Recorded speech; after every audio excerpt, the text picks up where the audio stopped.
घर में यदि क्लेश उत्पन्न हो जाता है, आपका धन, आपकी प्रॉपर्टी, आपकी जमीन, आपका प्लाट, आपका दुकान, आपका पैसा यदि किसी ने कब्जा कर लिया और छोड़ नहीं रहा, प्रत्येक अमावस्या के दिन पीपल के वृक्ष के नीचे जाकर 2 दीप लगाइए घी के। दोनों दीप के सामने एक हल्दी का चावल, एक कुंकू का चावल का दाना रख दीजिए और स्वधा स्वधा स्वधा स्वधा 3 बार कह दो और स्मरण करो, हे हमारे कुलदेव, पितृदेव, शिवदेव, महादेव, कृपा कर कर मेरा जो जमीन है, मेरा जो धन है, मेरी जो प्रॉपर्टी है, मेरा पैसा लोगों ने हथिया लिया, देते नहीं। अपना गोत्र बोलकर स्मरण कर कर बाबा मेरा धन मुझे वापिस ला कर दो।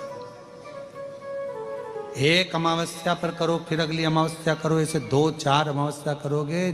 जिसने ले रखा है वो खुद सोचेगा कि मुझे क्या हुआ कि मुझे देना है, उसका पैसा चुकाना है, धन रखेगा नहीं।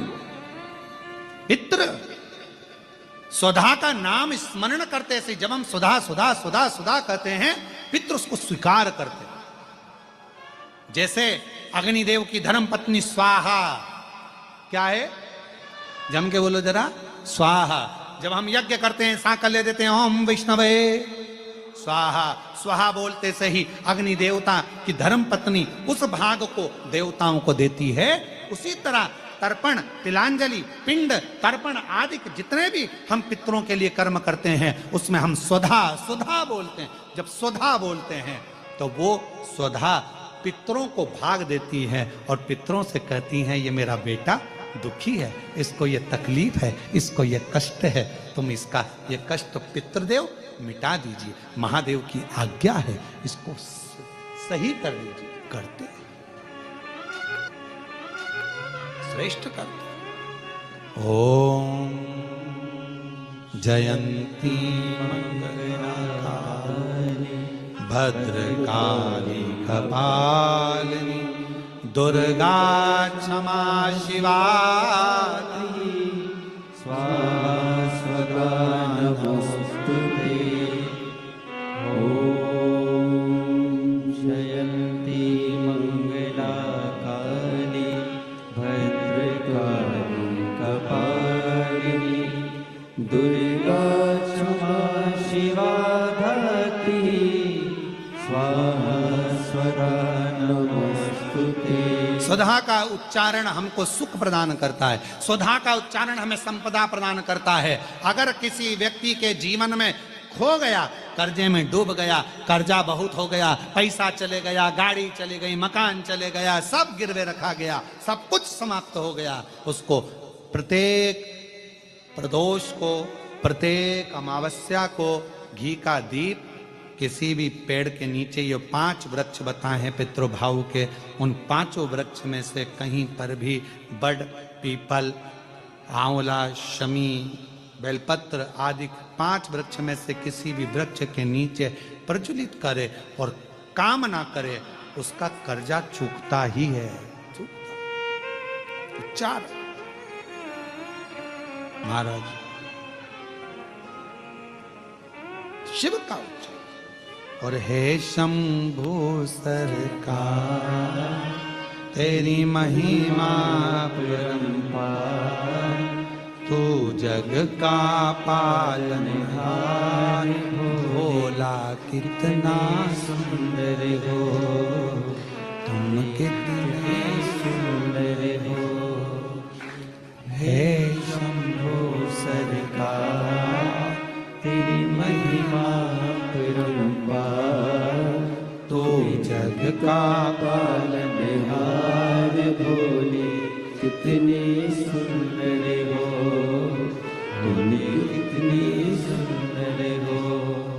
तेरा रूप अजब निराला, कहलाए डमरू वाला, तेरा रूप अजब निराला, बोलो बोलो, कहलाए डमरू वाला, तेरा तेरा रूप है अजब निराला, कहलाए डमरू वाला, कानों में बिछुअन माला, आँखों में तेज विराला, माथे पे चंद्र चंदा, माथे पे सोहे चंदा, तुमसे ही जगत का सारा।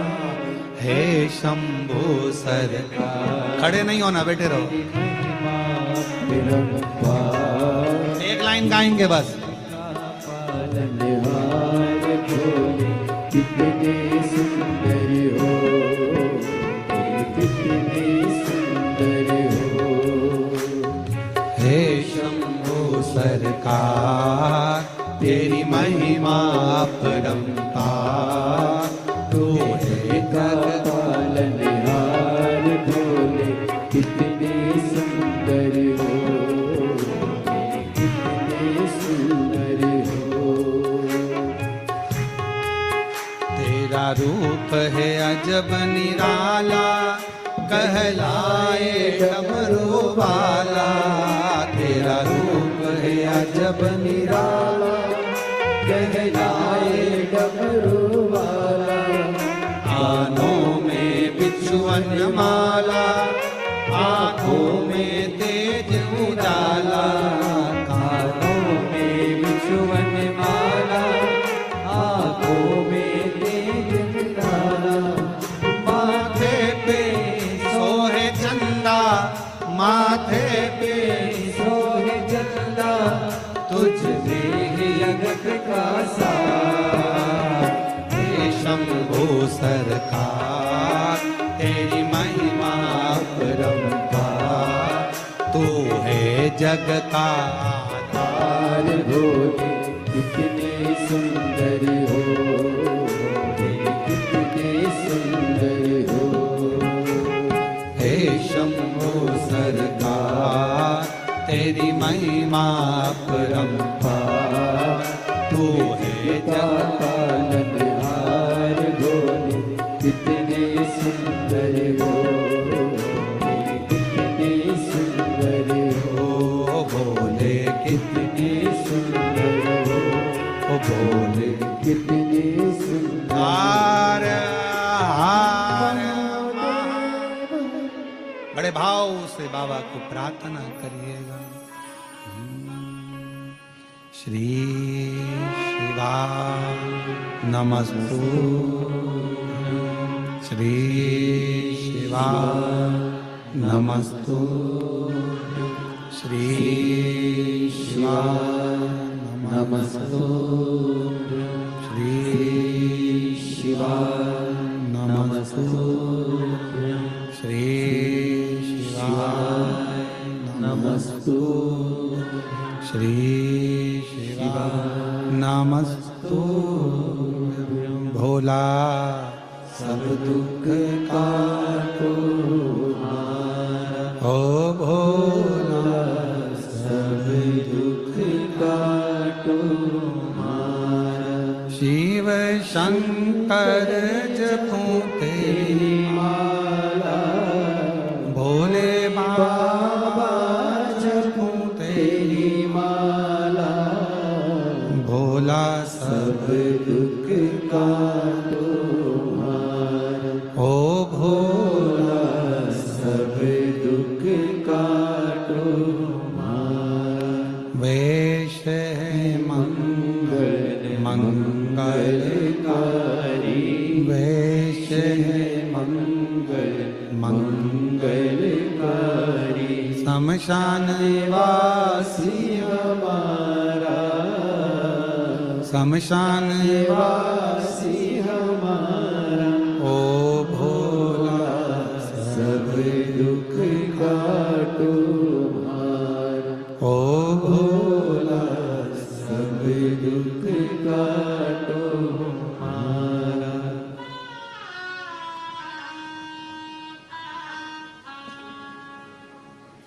बाबा देवाधिदेव महादेव भगवान शिव घड़दानी त्रिकालदर्शी कैलाशी अविनाशी भगवान शंकर त्रिकालदर्शी करुणा सागर शिव की कथा कर रही। सुधर्म नाम के ब्राह्मण की दो धर्म पत्नी थी, एक का नाम था सुदेहा, दूसरे का नाम था घूष्मा।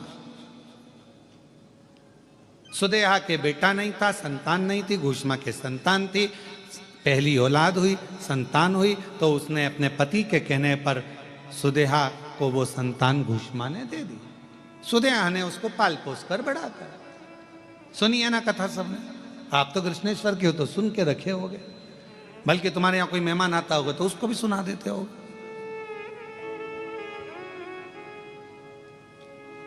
और सुनाना चाहिए, ऐसा नहीं है। हम हमारे यहाँ के बच्चों का नियम है, हमारे यहाँ छोटे छोटे बच्चे जो होते हैं ना, तो वो कोई भी मौसी आई ना तो सबसे पहले उनकी जो प्रिय चीज है ना वो सुनाते।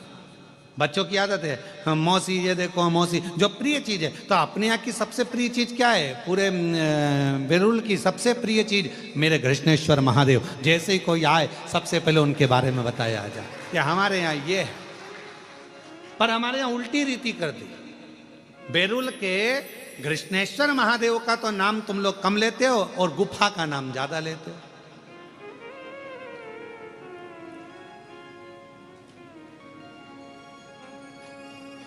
नहीं, हमारी बात का थोड़ा सा किसी न किसी को बुरा लग सकता है, और लग जाए तो लग जाए।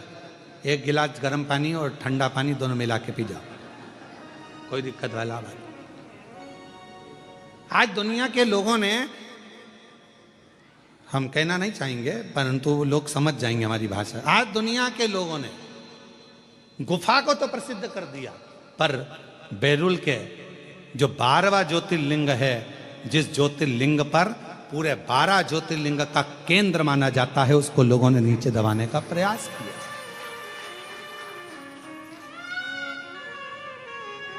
दबाने का प्रयास किया। कितने सारे ज्योतिर्लिंगों का दर्शन करिए आप।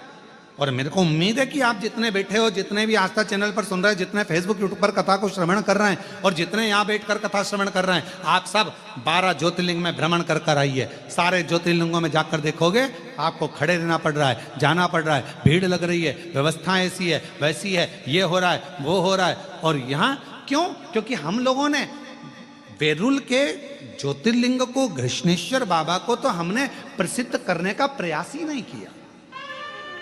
हमने तो केवल पोथी पुराण में उनकी प्रसिद्धता है, उनको पोथी पुराण में वर्णित है कि 12वां ज्योतिर्लिंग है। पर हम सबको बताएं, हम अपनी सोशल मीडिया से, हम अपने मोबाइल से, हम अपने इंस्टाग्राम से, जनमानस में, जब बेरुल के कृष्णेश्वर बाबा का दर्शन करने के लिए आप मंदिर के अंदर जाएं, एक प्रयास करो, अपने साथ में एक मोबाइल ले जाकर मंदिर के प्राचीन शिखरों का, जैसे एलोरा में जाने वाले एलोरा की गुफाओं का प्रचार करते हैं, एलोरा की गुफाओं का दर्शाते हैं, वैसे हमारे कृष्णेश्वर बाबा के प्राचीन शिखर का, प्राचीन शिलाखंडों का, प्राचीन शिवालयों का, उसका एक एक चीज का दर्शन अवश्य कराओ। और इसकी शुरुआत कोई दूसरा नहीं करेगा। हम प्रयास करेंगे कि हम भी 2 दिन के अंदर हम भी बेरुल के कृष्णेश्वर महादेव की एक एक शिला का वर्णन वहीं पर रहकर ऑनलाइन करने का प्रयास करें। इसकी शुरुआत हम करेंगे।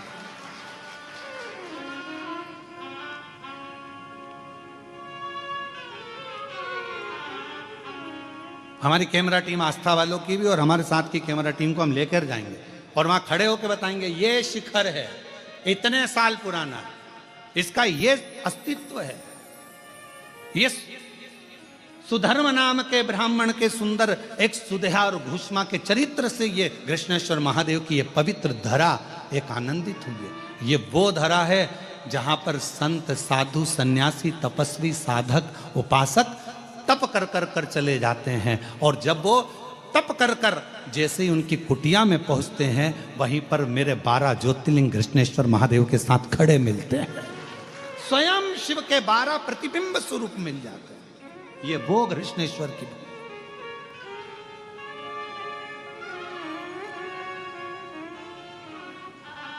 हम लोग भूल जाते हैं। तुम सबकी आदत है कि नई बहू आती है तो पुरानी पर ताने कसे जाते। बेटा तू कर सकती थी, ये तो छोटी है ना, इसमें तो अक्ल नहीं है। नहीं, दोनों की महत्वता रखिए। हम मना नहीं करेंगे कि आप गुफाओं का प्रचार ना करिए, आप ये ना, परंतु साथ में हमारे कृष्णेश्वर बाबा का जो संपूर्ण विश्व का केंद्र है, जो सबके दिल में निवास करता है, ऐसा कृष्णेश्वर महादेव का ज्योतिर्लिंग है, जिस ज्योतिर्लिंग की ज्योति जीवन में सुख प्रदान करती है। उसके सही नियम आना चाहिए, उसके सही क्रम आना चाहिए।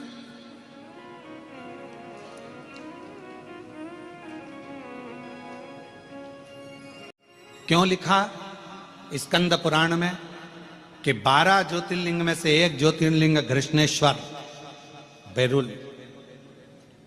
जिस कृष्णेश्वर मंदिर के प्रांगण में भगवान शंकर के शिवलिंग के मंदिर प्रांगण के अंदर यदि उत्तर की ओर मुख कर कर हाथ में एक बेलपत्र को रखकर उत्तर मुखी बैठकर कृष्णेश्वर बाबा का 7 बार नाम का उच्चारण करने पर कृष्णेश्वराय नमः, कृष्णेश्वराय नमः बोलने पर कामना कर कर एक बेलपत्र यदि नंदी को दे दी जाती है तो बाबा कृष्णेश्वर उसकी झोली कभी खाली नहीं रखते। ये स्कंद पुराण का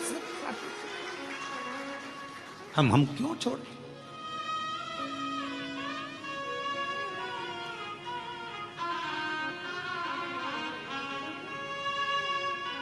ये वो कृष्णेश्वर बाबा हैं जो प्राण वापस दे देते हैं। सुदेहा ने करा क्या था? बेटे को बड़ा करा, बहू आ गई और बहू को मालूम पड़ा कि मेरी असली सास तो घुष्मा है। नहीं पूछा सुदेहा को। सुदेहा ने, बेटा सो रहा था, तलवार से काट काट के टुकड़े कर कर कपड़े में बांध कर फेंक दिए एक तालाब के अंदर, एक कुंड के अंदर, एक बावड़ी के अंदर। आज भी वो है, आज भी वो बावड़ी है जहां पर टुकड़े फेंके गए। पोटली बंदी थी, घोषणा का नियम था। प्रत्येक सोमवार को शंकर भगवान के शिवलिंग का निर्माण करती थी, विसर्जन करने बावड़ी में जाती थी। सिर पर शिवलिंग था, जाने लगी, बेटे का दर्शन करे 1 हफ्ते हो गया, मेरा बेटा नहीं दिखा। उसको क्या मालूम कि बेटे के तो टुकड़े कर कर कर बावड़ी में डाल दिए गए।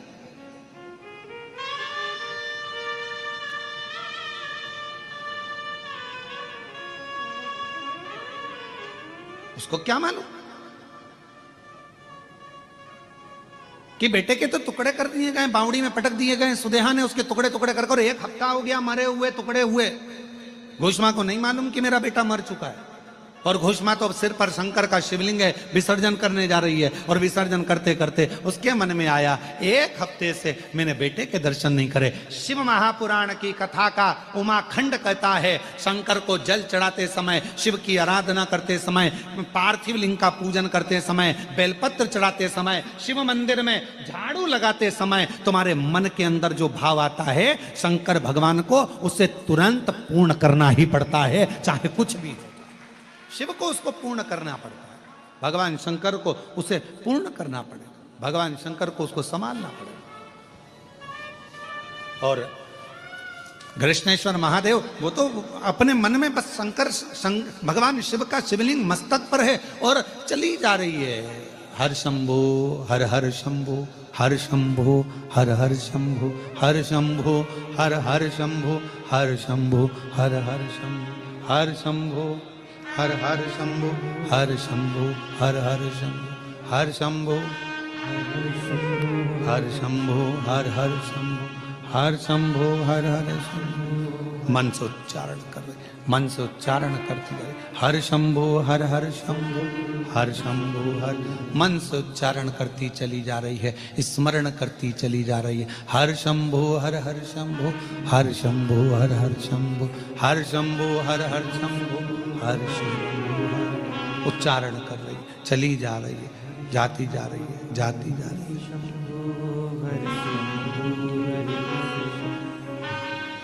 हर शंभो हर हर शंभो, हर शंभो हर हर शंभो, हर शंभो हर हर शंभो। तालाब के किनारे पर पहुंच गई, बावड़ी थी, 4 सीढ़ी नीचे उतरी, शंकर भगवान के शिवलिंग को विसर्जन कर रही थी बावड़ी में। मेरे बेटे का दर्शन नहीं हुआ, 1 हफ्ता हो गया। उसे क्या मालूम कि मरा है। जिस बावड़ी में तू शंकर भगवान के शिवलिंग को छोड़ने के लिए आई है, वो उसी बावड़ी में तेरा बेटा मरा पड़ा 1 हफ्ते पुराना। हर शंभु हर हर शंभु हर शंभु हर शंभु।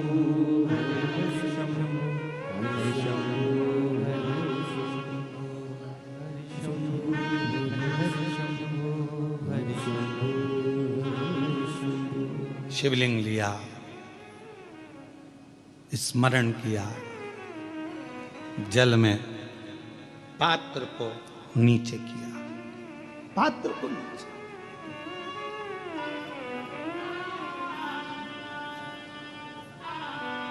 विसर्जन करना आता है ना आप लोगों को? पार्थिव शिवलिंग का विसर्जन कैसे किया जाता है?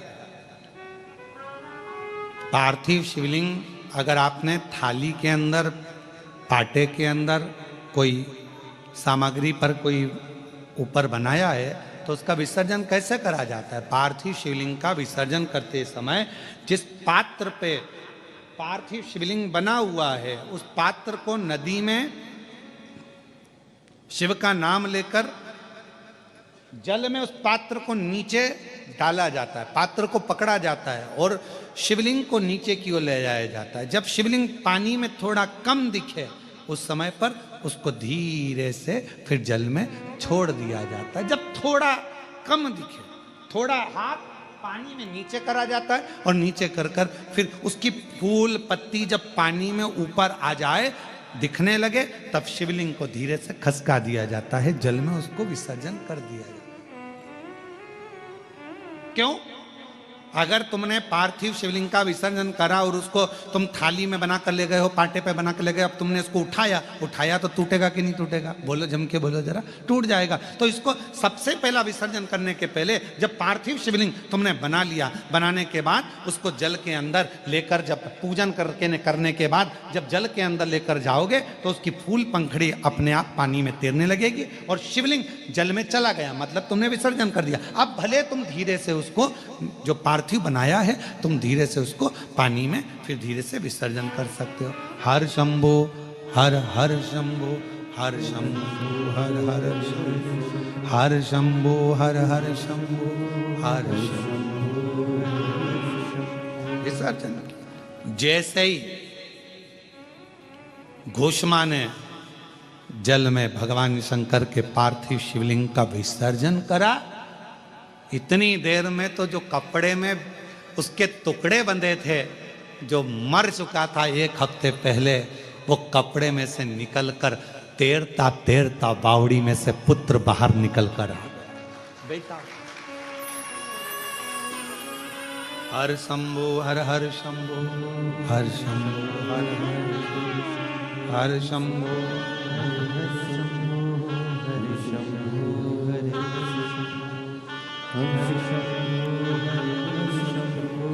हर शंभु हर हर। बेटा निकलते तैरता हुआ बाहर आया और अब बाहर आते से अपने माता के गले में लग गया। माता के पुत्र तू? हाँ मां, मुझे नहीं मालूम कि मैं पानी में कैसे आया, मुझे नहीं मालूम कि मैं पानी में कब पहुंचा, पर मां ऐसा लगता है मुझे कि कोई मुझे जल में लेकर भी आया और कोई मुझे जल से बाहर भी निकाल। अब जरा विचार करिएगा, मेरे घृष्णेश्वर बाबा घोषमा के बेटे को जीवित करे इसलिए नाम घृष्णेश्वर पड़ गया। यहाँ शास्त्र स्कंद पुराण का वेरुल के अंतर्गत वर्णन किया गया घृष्णेश्वर बाबा का कि जब मेरे भोलेनाथ घोषमा के बेटे को जल से निकाल सकते हैं तो तुमको भी मेरे भोलेनाथ जंजाल से निकाल सकते हो। मेरे भोलेनाथ जंजाल से बाहर निकाल सकते।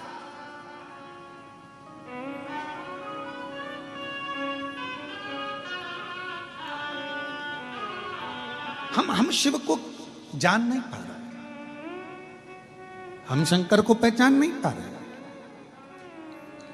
कई लोगों की आदत होती है दूर के ढोल, जम के बोलो जरा, दूर के ढोल सुहावने।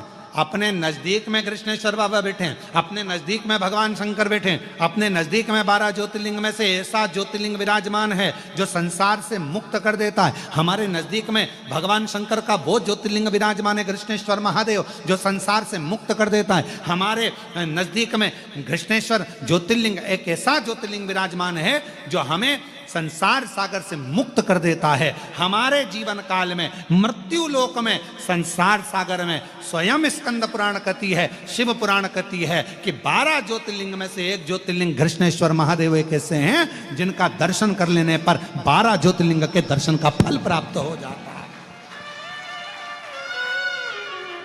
और जो नजदीक में रहते हैं वो उनको जान ही नहीं पा रहे। दूर के ढोल सुहा, जो नजदीक है वो पहचान नहीं पा रहे, जो पास में है वो जान नहीं पा रहे। अरे कुछ तो होगा, जरा विचार करिएगा। 12 ज्योतिर्लिंग में से कृष्णेश्वर बाबा का ही ऐसा ज्योतिर्लिंग है जिन्होंने ऑनलाइन कथा यहां से कराई। कुछ तो होगा, कुछ तो होगा। और शायद हम हमारे भाव से करें, हमारे भाव से शायद पहला ज्योतिर्लिंग ये कृष्णेश्वर महादेव एक ऐसे हैं कि मेरे बाबा हर 3-4 महीने में, हर 3-4 महीने, और यहाँ के ब्राह्मणों से भी पूछना, संतों से पूछना, हर 3 से 4 महीने में बाबा अपने आप खींचकर कृष्णेश्वर बाबा दर्शन के लिए बुला ही लेते हैं। शायद हमारे लाइफ में, हमारे जीवन में कृष्णेश्वर महादेव पकड़ते हैं, बुलाते बड़े भाव से। और मैं कृष्णेश्वर महादेव के जितने पुजारी हैं, कृष्णेश्वर महादेव के जितने भी संत हैं, कृष्णेश्वर महादेव के जितने पुजारी संत पंडित ब्राह्मण जितने भी हैं, उन सब के पवित्र चरणों को मैं नमन करता हूं कि कितने बड़े पुण्य भागी हो आप सब जो आपको कृष्णेश्वर बाबा ने हाथ पकड़कर अपनी सेवा प्रदान करी है। अपनी सेवा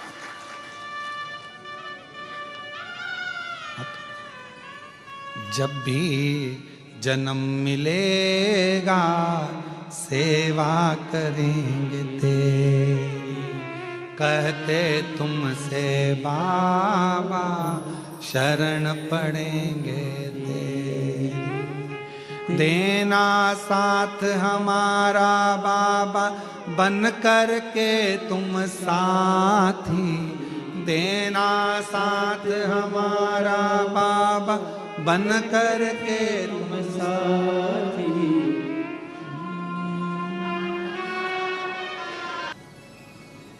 कृष्णेश्वर बाबा केवल आप कह दें कि मैं महादेव तुम्हारी और तुम मेरे, केवल शब्दों से नहीं,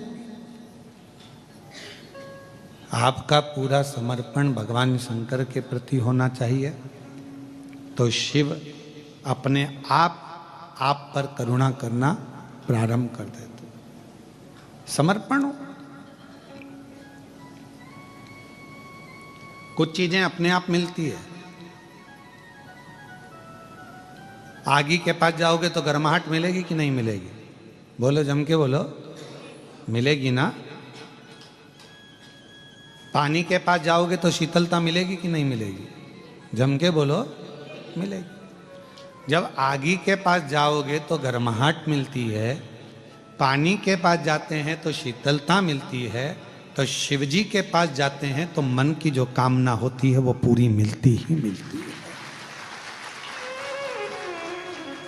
कुछ चीज़ें अपने आप प्राप्त होती हैं, अपने आप। थोड़ा प्रेशर बढ़ाओ। कुछ चीज़ें अपने आप प्राप्त होती हैं, अपने आप मिलती हैं, उनको ढूंढने जाना नहीं पड़ता, अपने आप मिलना प्रारंभ हो जाता है, अपने आप। बस एक श्रद्धा, एक विश्वास, एक भरोसा दृढ़ करना।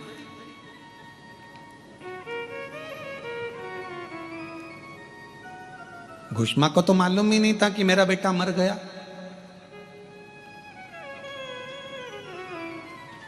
उसको तो ज्ञात ही नहीं है घुष्मा को कि मेरा बेटा 1 हफ्ते पहले मरा हुआ है, और मेरा बेटा तो जिसको मैंने दिया था गोदी में उसी ने मार दिया। उसको तो मालूम ही नहीं।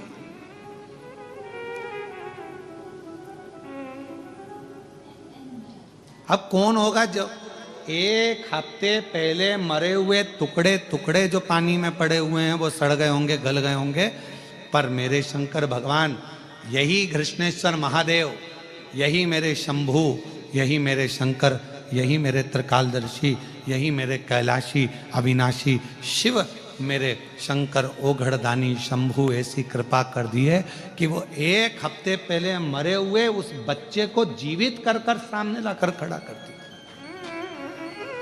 1 हफ्ते पहले मरा था घुष्मा का बेटा, 1 हफ्ते। कितनी प्रबलता होगी इस कृष्णेश्वर महादेव की, कितनी प्रबलता होगी कृष्णेश्वर बाबा के इस पवित्र तीर्थ की, ज्योतिर्लिंग की।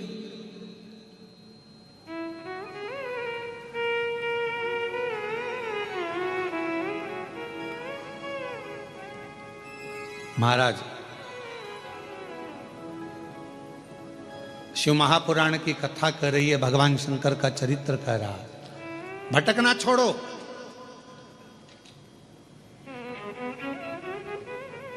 हम जितने जितने भटकते हैं मृत्यु के बाद और ज्यादा भटकते हैं, क्योंकि ये वो कहते हैं ना कि साथ तर्पण का जल क्यों देना पड़ रहा है, लोगों को पानी क्यों देना पड़ रहा है, तो लोगों ने कह दिया साहब प्यास नहीं बुझी जिंदगी की, वो हमेशा लगा ही रहा, ये और मिल जाए, वो और मिल जाए, ये और हो जाए, वो और हो जाए, ये और हो जाए, वो और इंतजार करता रहा, प्राप्त नहीं हुआ कुछ पूरा जीवन खत्म हुआ तो जीने का ढंग आया, जब शम्मा बुझ गई तब महफिल में रंग आया। मतलब क्या हुआ, कुछ मिला ही नहीं हाथ में। अब हम आपसे पूछें, तुम्हारे पास एक प्लाट है, ठीक है, जरा उत्तर देना है, ठीक है। एक प्लाट है तुम्हारे पास में, अब वो प्लाट तुम्हारा आधा प्लाट तो रोड पे चले गया, गवर्नमेंट ने ले लिया, ठीक है, काय में चले गया, रोड में। अब कितना बचा, आधा, और आधे प्लाट पे से हाई टेंशन लाइन जा रही है। क्यों नारकेड़े जी, पाटिल जी, एक ही प्लाट है, आधा तो रोड पे चले गया, गवर्नमेंट ले ली है, अब बचा कितना, आधा, और आधे पे हाई टेंशन लाइन चल रही है। फिर हितेश बिल्डिंग कैसे बनाओगे, विचार करिएगा जरा, सोचिएगा जरा।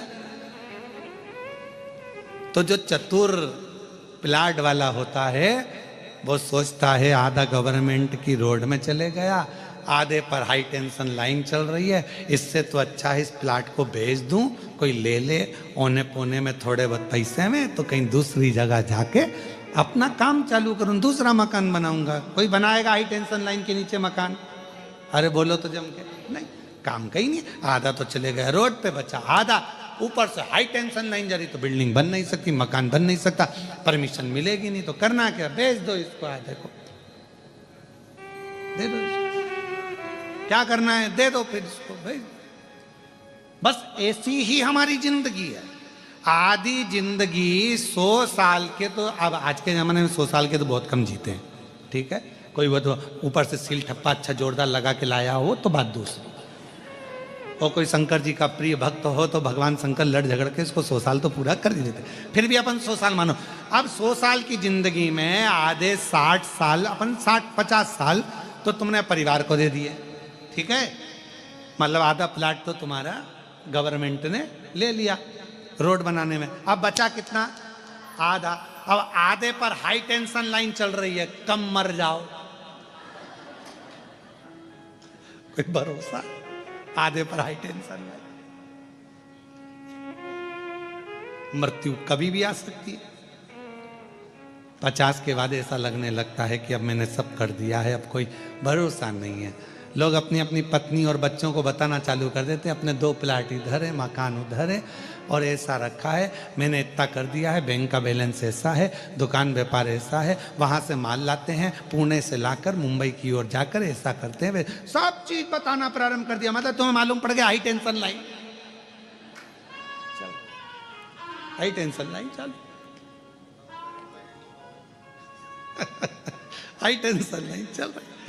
अब क्या करोगे? आधा तो जीवन चले गया परिवार में, कुटुंब में, कबीले में, और आधे पर हाई टेंशन लाइन चल रही है।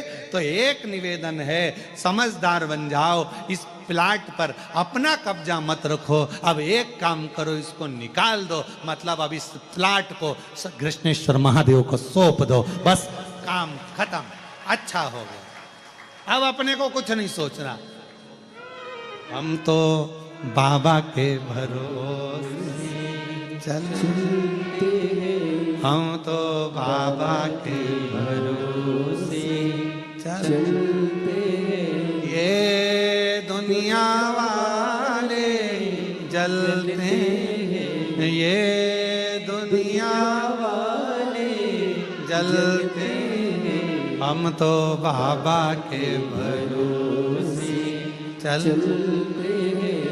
डमरू वाले के भरोसे चलते हैं, वेरुल वाले के भरोसे चलते हैं, सीहोर वाले के भरोसे चलते हैं, हम तो बाबा के भरोसे चलते हैं। तो जो है आधा बचा हुआ जो प्लाट है, आधी बची हुई जो जिंदगी है, जितनी बची, जिसकी हम तुमसे ये नहीं कहेंगे कि वापस पीछे आओ और आधी वापस दो, जो चली गई वो तो निकल गई। कोई 60 का है, कोई 75 का है, कोई 55 का है, कोई 40 का है, कोई 45, जितनी तुम्हारी जिंदगी आधी तुमने परिवार को, कुटुंब को, कबीले को, नातों को, रिश्तों को दे दी। अब आधी जो बची है उस पर हाई टेंशन लाइन चल रही है। तो जितने 50 के ऊपर वाले हैं, आपसे निवेदन है, हाई टेंशन लाइन के नीचे चल रहे हो, इसलिए प्लाट पर मकान मत बनाना। अब ज़्यादा मोह आसक्ति माया मत रखना, अपना प्लाट दे देना, मतलब अपने आप को मेरे देव अधिदेव महादेव को समर्पित कर देना। ये अपनी समझदारी इसी में। और अगर हो अच्छा कोई इंजीनियर मिल जाए तुमको कि हाई टेंशन लाइन के नीचे बिल्डिंग बना दे, तो हमारी कोई दिक्कत नहीं। किसी किसी की अच्छी पहचान होती है और पैसा अच्छा जोरदार होता है, तो हाई टेंशन लाइन बाजू में खसक जाती है। जैसे राजा श्वेत, मृत्यु आई, यमराज आया, पर शंकर जी से पहचान थी, उनने फाइल पे सिग्नेचर करके दे दिए, बाजू के खेत वाले के हाई टेंशन ले जाओ, इसको छोड़ दो। पहचान दी, सिग्नेचर काम कर। और शंकर जी के सिग्नेचर के चक्कर में तो ब्रह्मा जी इस्तीफा दे रहे थे। ब्रह्मा जी इस्तीफा क्यों दे रहे थे? ब्रह्मा जी ने कहा मुझे तो ब्रह्मा रहना ही नहीं है। तो भगवान विष्णु ने पूछा तुम ब्रह्मा क्यों नहीं रहना चाहते? कि मेरी चले ही नहीं, तो ब्रह्मा रहने से मतलब क्या? भाग्य लिखता मैं हूं, और भाग्य में लिखा कि इसके जीवन में दुख आएगा, और ये शंकर जी को एक लोटा जल चढ़ाने चली जाती है, वो सीहोर वाले महाराज के कहने पे इसका दुख खट जाता है, तो फिर मुझे लिखने से फायदा क्या? क्या लाभ मुझे, फायदा कौन सा?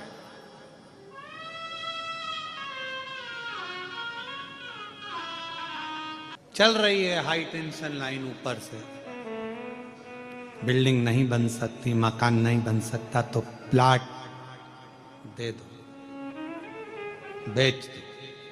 अर्थात मालूम पड़ गया कि अब शरीर ठीक नहीं है, चल रहा है हाई टेंशन लाइन, मौत छोड़ दो, अब भगवान के चरण छोड़ दो।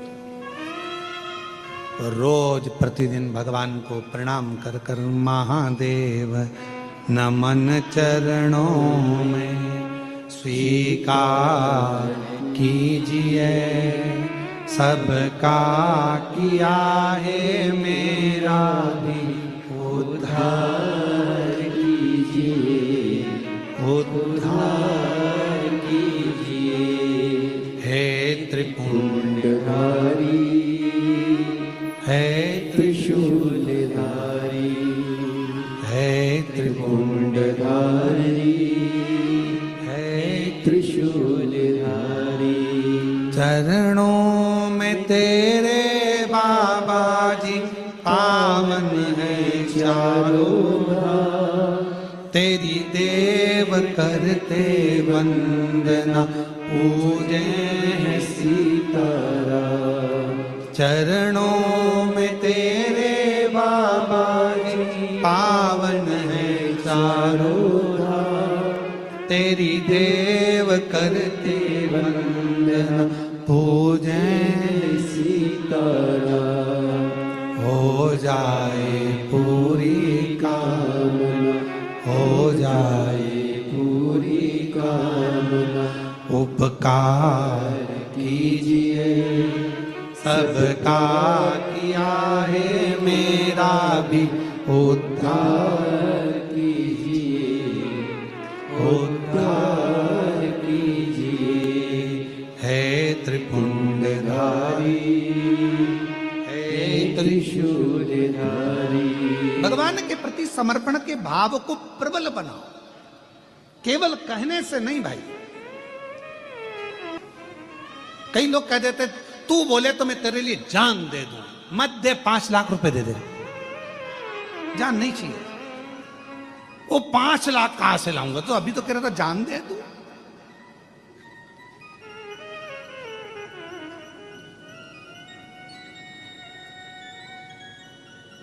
अरे भाई कहना सरल है, तू बोले तो मैं तेरे लिए जान दे दूं, तू बोले तो मेरे तेरे लिए प्राण दे दूं। नहीं चाहिए दादा, हमको ये सब चीज क्या करेंगे जान लेकर भी? है? प्रशासन पीछे पड़ जाएगा। क्या मतलब तुम्हारी जान लेने से? तो तुम तो एक काम करो, जो तुम्हारे पास में वो अच्छी वाली 4 व्हीलर गाड़ी है वो हमको दे दो। नहीं चाहिए, क्या करें? अरे नहीं चाहिए। तुम क्यों? कई लोग कह रहे हैं भगवान को तुम अंबर चाहिए, भगवान को पीताम्बर चाहिए, भगवान को इतना दूध चढ़ाना पड़ेगा, भगवान को इतना दही चढ़ाना पड़ेगा, भगवान को इतना शहद चढ़ाना पड़ेगा, भगवान को इतना सारा सामान देना पड़ेगा। भगवान की पूजन में शंकर जी की पूजन कोई सरल है क्या? आज के जमाने में सोशल मीडिया पे लोग डराते हैं शिव जी की पूजन में ये मत करना, शंकर जी की पूजन में वो मत करना। शंकर जी की पूजन कोई साधारण है क्या? अरे जिसने शिव महापुराण की कथा को सुना है, जिसने शिव महापुराण की कथा को पढ़ा है, जिसने स्कंद पुराण पढ़ी है, लिंग पुराण पढ़ी है, नर्मदा पुराण पढ़ी है, कुर्म पुराण पढ़ी है, वो जानता है कि सारे देवताओं में सबसे सरल पूजन अगर किसी की है तो देव अधिदेव महादेव की। 1 लोटा जल, बोल बम का नारा है। इतने धीमे बोलोगे तो कल्याण तुम्हारा। अच्छे से बोलो, बोल बम का नारा है। कितनी जोरदार बोले, अच्छे बोले क्या? अब उसमें लोग कह रहे हैं शिव शंकर भगवान इतना बहुत सारे आडंबर से प्रसन्न ही नहीं होते। शिव जी को प्रसन्न करना है, कितनी सुंदर बात, राख भस्म चढ़ा दी, शिव प्रसन्न हो गए। किसी देवता के मंदिर में जाकर राख चढ़ा कर आना, ट्रस्टी कैमरे में ढूंढेंगे तुमको कौन आया था, राख चढ़ाकर चला। पूरे मंदिर के ट्रस्टी ढूंढेंगे डंडा लेके, तुम्हारे पीछे पड़े। पर शंकर जी के मंदिर में राख चढ़ा दी, शिव जी को प्रसन्न हो गए। बेलपत्र चढ़ा दी, और बेलपत्र भी नहीं थी, इतने चतुर शिव जी की उठा के जल से धो के हर हर महादेव शंभो काशी विश्वनाथ गंगे, हर हर महादेव शंभो काशी विश्वनाथ गंगे।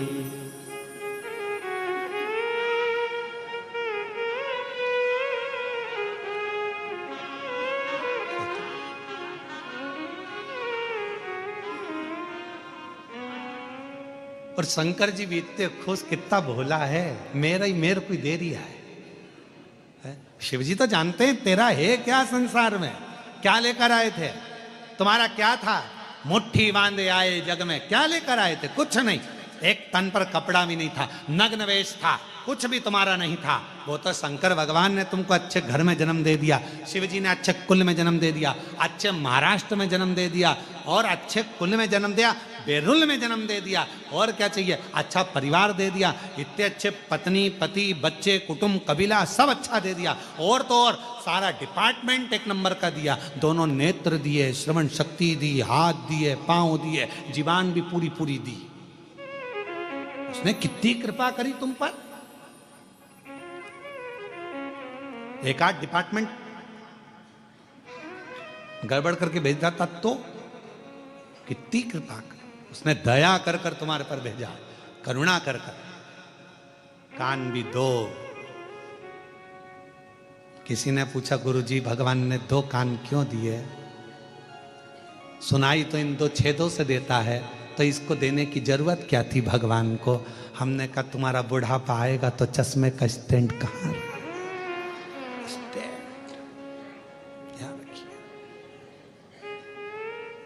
नहीं तो चश्मा रोज बांधना पड़ता, खोलना पड़ता, फिर बांधना पड़ता, फिर खोलना पड़ता, कितनी बड़ी आफत।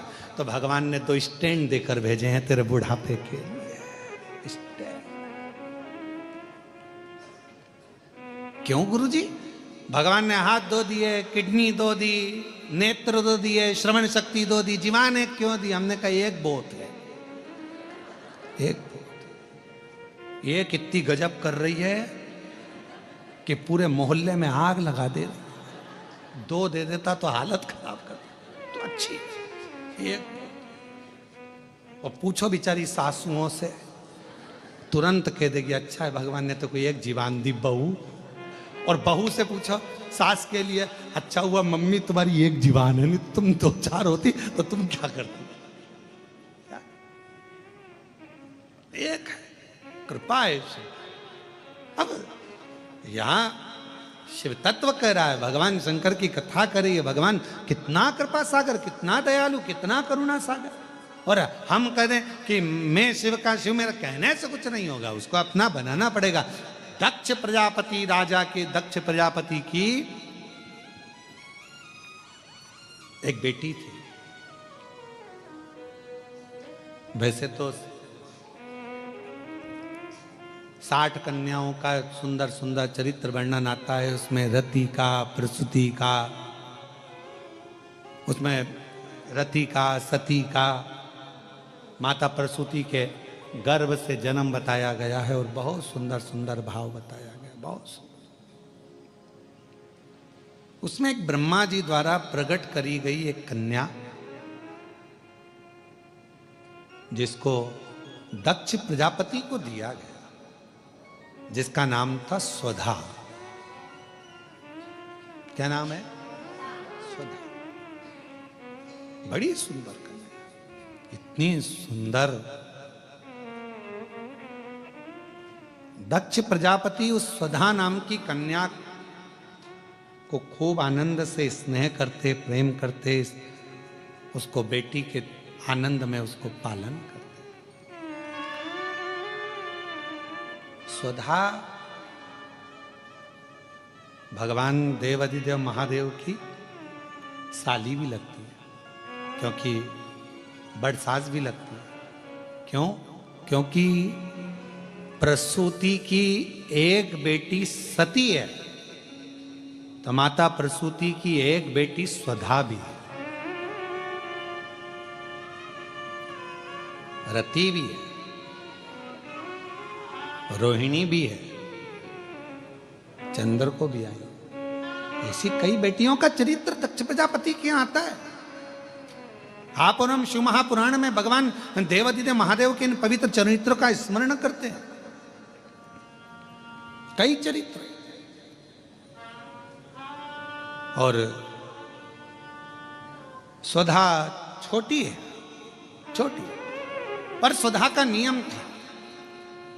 स्वधा का एक नियम था, किसी भी वृक्ष की छांव के नीचे बैठती थी और भगवान शंकर के मंत्र का स्मरण करती थी। नमः शिवाय, ओम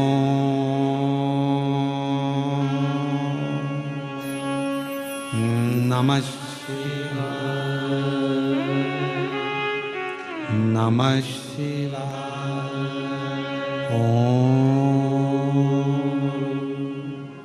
नमः उच्चारण करती थी। हाँ, इस उच्चारण को हमने नमः शिवाय से प्रारंभ करा। क्यों?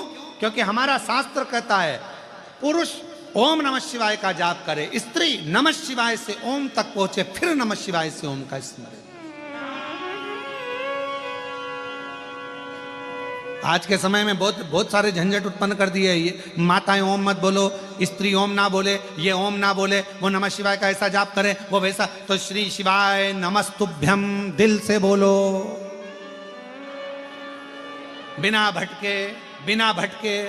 कोई कहे ये बोलो, कोई कहे वो बोले, तो ध्यान रखो भटक रहे हो तो फिर श्री शिवाय नमस्तुभ्यम। अगर भटक रहे हो तो श्री शिवाय नमस्तुभ्यम पर रुक जाओ, फिर हमें कहीं नहीं भटकना। अब हमको ये सोचना नहीं कि ये बोलें कि नहीं बोलें। कोई ने कहा ओम बोलो, कोई ने कहा नहीं बोलो, कोई ने कहा ऐसा बोलो, कोई ने कहा वैसा बोलो। तो श्री शिवाय नमस्तुभ्यम, श्री शिवाय नमस्तुभ्यं श्री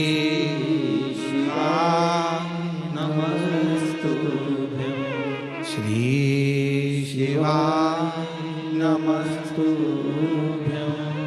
श्री शिवाय नमस्तुभ्यं। कौन क्यों भटके? तो नमः शिवाय ओम नमः शिवाय नमः शिवाय ओम नमः शिवाय। सुधा का नियम था, वृक्ष की छांव में बैठती थी और उस वृक्ष की छांव में बैठकर शिव के मंत्र का, पंचाक्षर षडाक्षर मंत्र का स्मरण करती। क्यों? किस लिए? महाराज, हमारे शास्त्र वर्णन करते हैं किसी घर के अंदर बैठकर तप करा तो एक मंत्र का एक फल मिलता है। समझना जरा बहुत अच्छे से, एक मंत्र का एक फल। किसी सरोवर के तट पर जाकर, नदी के तट पर जाकर मंत्र जपा तो एक मंत्र का 10 गुना फल। कितना? 10 गुना। और समझना, किसी तीर्थ में जाकर जपा तो एक मंत्र का 100 गुना फल। किसी ज्योतिर्लिंग में जाकर जपा तो एक मंत्र का 1000 गुना फल। और क्या कहा? बट वृक्ष, पीपल वृक्ष, बेलपत्र वृक्ष, आंवला वृक्ष, शमी वृक्ष, जो पूज्य वृक्ष हैं, पंच पितर के पंच जो वृक्ष कहे गए हैं, इन वृक्ष के नीचे बैठकर यदि मंत्र का जाप एक बार भी किया तो उस वृक्ष में जितनी पत्तियां होती हैं, लाख करोड़ जितनी होगी, उसका पूरा पुण्य एक मंत्र का करोड़ गुना पुण्य प्राप्त हो जाता। नमः शिवाय ओम नमः शिवाय नमः शिवाय ओम नमः शिवाय। करोड़ा गुना, करोड़ों गुना सुधा वृक्ष की छांव में बैठ जाती और मंत्र का उच्चारण करती। नमः शिवाय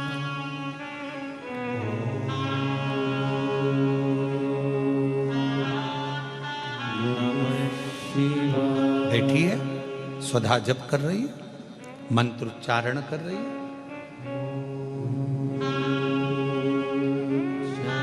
भगवान शिव को याद कर रही है। कोई पूजन नहीं जानती, कोई आराधना नहीं जानती, कोई साधना नहीं जानती, और कोई साधना नहीं, कोई उपाय नहीं, कोई उपासना का तरीका नहीं, बस मंत्र का स्मरण। नमः शिवाय ओम नमः बेटी, भगवान नारायण ने देखा ये तो सुधा है, दक्ष प्रजापति की पुत्री। कितना सुंदर स्वरूप है सुधा का। शिव की आराधना करती है।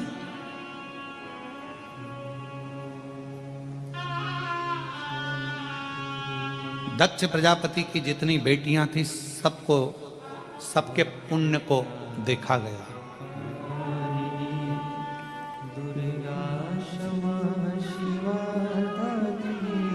सबको इतना सारा पुण्य, सारी देवियों का ढेरों पुण्य था, पर उन सारी देवियों में सबसे ज्यादा पुण्य सुधा का था। सबसे ज्यादा पुण्य सुधा का। सबसे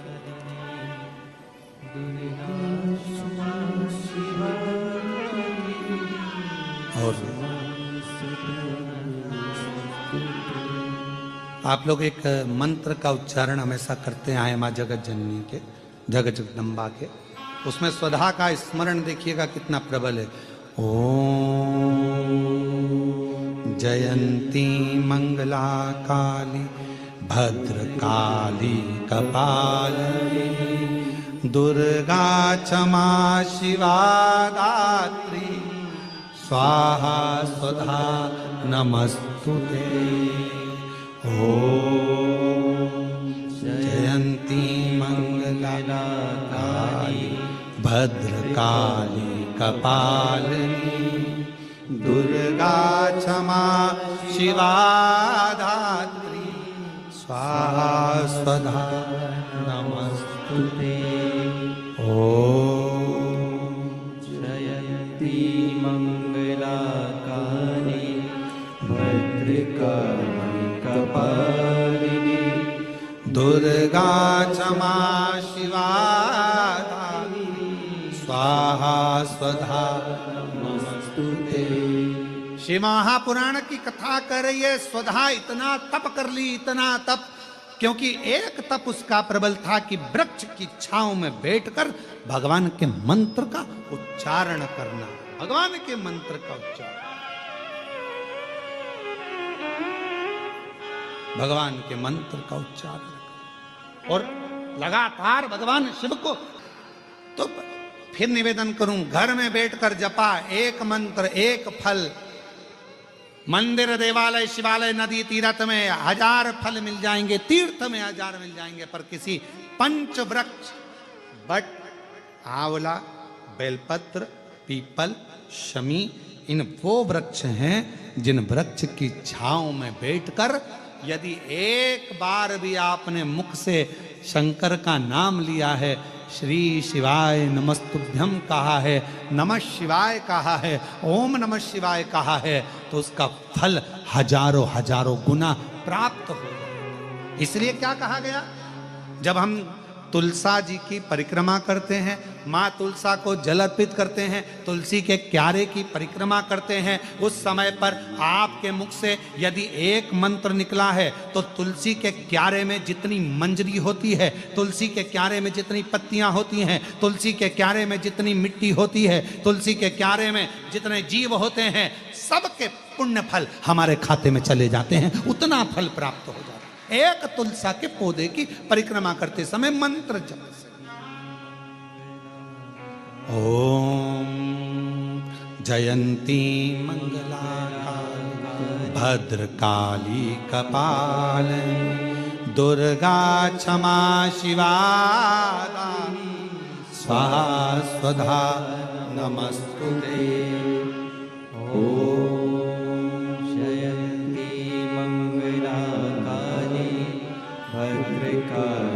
कपालिनी दुर्गा क्षमा शिवा धात्री स्वाहा स्वधा नमस्तुते।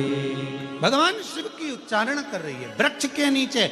इसलिए हमारे सनातन धर्म में प्रत्येक सनातनियों के घर में, प्रत्येक हिंदू बहन भाई के घर में और प्रत्येक व्यक्ति के घर में जितने सनातनी हैं, सबके घर के दरवाजे पर, आंगन में तुलसी का क्यारा होना चाहिए। वो सनातन धर्म की एक प्रखरता है, वो सनातन धर्म की एकजुटता है।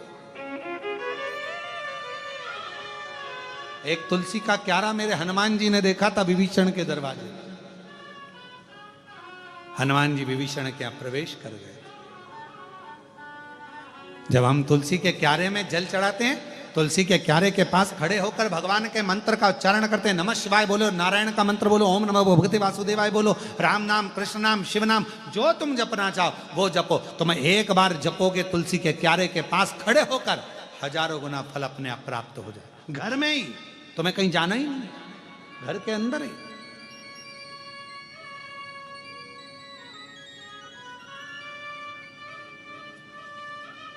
और कितना प्रबल है।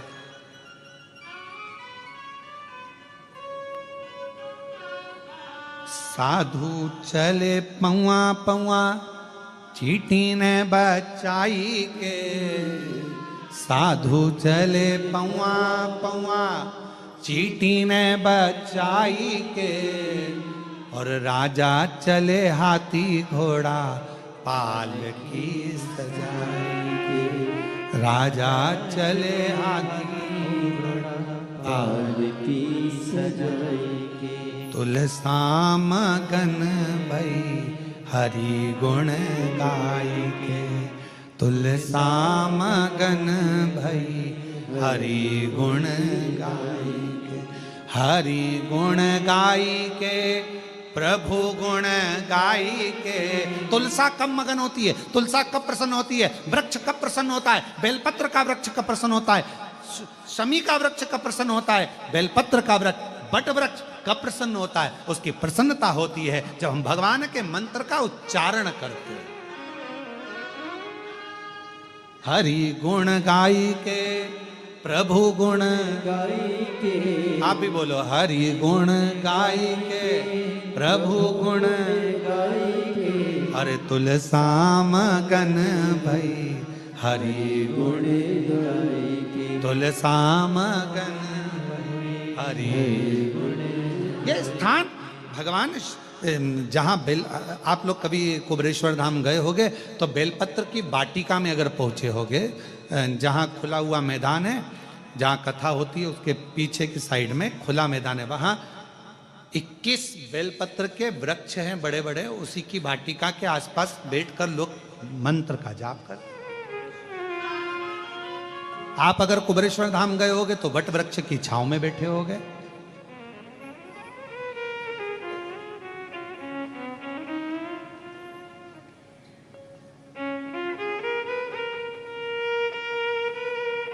कम से कम 400 साल से 500 साल के बीच में 300-400 साल 500 साल पुराना बट वृक्ष। कभी आप लोग गए हो कुबरेश्वर धाम तो वहाँ लोग बैठकर अभी तो वहाँ का मार्ग इसलिए बंद रखा है क्योंकि वहाँ काम चल रहा, तो वहाँ अभी जाने नहीं देते, रास्ता बंद रहता है। नहीं तो मंदिर प्रांगण के पीछे ही जहाँ कथा होती है उसके ठीक पीछे के साइड में बट वृक्ष बहुत विशाल, उसकी छांव में अगर आप कभी बैठे और शिवनाम का उच्चारण कर कर देखना, कभी बैठकर एक बार दिल से मन से 2 क्षण बैठकर आप उसका उच्चारण कर कर देखना। अभी उस स्थान पर तो निर्माण चल रहा है जिससे भक्त लोग वहाँ पहुँचे तो वहाँ आराम से बैठकर मंत्र उच्चारण कर सकें, ऐसी व्यवस्था वहाँ करी जा रही। बैठे उच्चारण करें, श्री शिवा कभी मौका लगे। और कभी अभी जब वहाँ का निर्माण पूरा हो जाएगा तब आप लोग जब दर्शन करने उस बट वृक्ष की छांव में, जहाँ बेलपत्रियों का कुंज है, बेलपत्रियों का कुंज जहाँ है 21 वृक्षों का, उसके पास में कभी बैठ कर देखिए 2 क्षण, 2 स्मरण कर कर देखो, बैठ कर। केवल कुबरेश्वर धाम आप गए, जरा मंदिर में दर्शन किया और दर्शन कर कर नहीं, कुबरेश्वर धाम के कुछ स्थान है उसका आप दर्शन करो, वहाँ बैठो, थोड़ा स्मरण करो वहाँ बैठ कर कि आखिर इस धाम की इतनी महत्वता क्यों है, क्यों इतनी महत्वता, क्यों इतनी।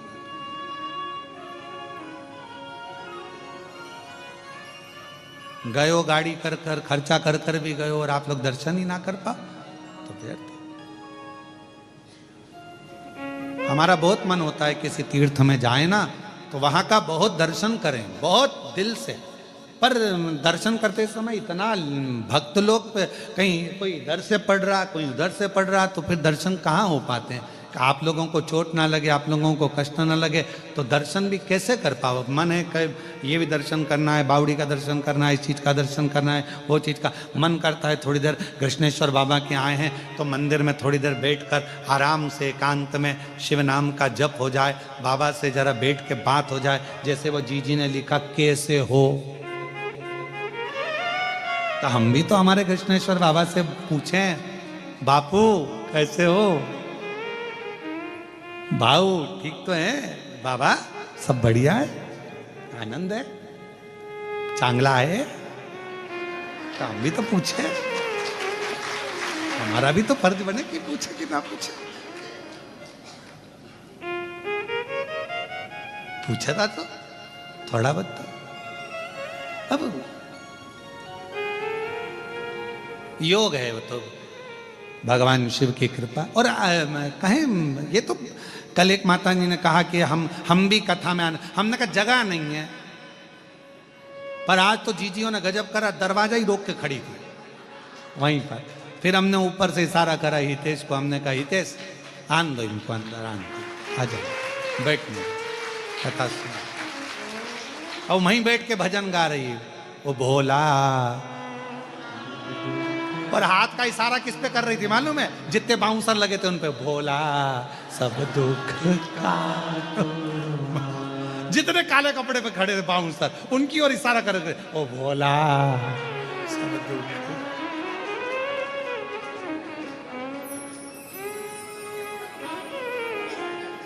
और हम तो कथा में आने के लिए स्नान कर रहे, और इनकी आवाज, वो भोला सब दुख। स्नान कर कुरा के हम बाहर गए, हमने कहा बात क्या है आखिर, देखे सर लगी लाइन बाहर, और सब इशारा करके गा रही, भोला। हमने हितेश को बुलाया, हमने कहा बेटा एक काम कर, इनको अंदर ले जाओ। कहा गुरुजी हाल में जगह नहीं है। मैंने कहा हाल में नहीं हो, दिल में होना चाहिए, तो ले जा इनको अंदर ले जा। सुधा बेटी, और सुधा बाल्यावस्था से ही वृक्ष की छांव में बैठकर भगवान के मंत्र का उच्चारण कर रही है। उच्चारण, थोड़ा ध्यान देना एक बात को, जिस वृक्ष के नीचे बैठकर आप मंत्र का जाप करते हो, उस वृक्ष की पत्ती को नहीं तोड़ना, इसका स्मरण। जिस बेलपत्र के वृक्ष के नीचे बैठकर आप भगवान के मंत्र का उच्चारण करती हो, माला जपती हो, उस वृक्ष की पत्ती को तोड़कर नहीं चढ़ाना, उसको रहने दो।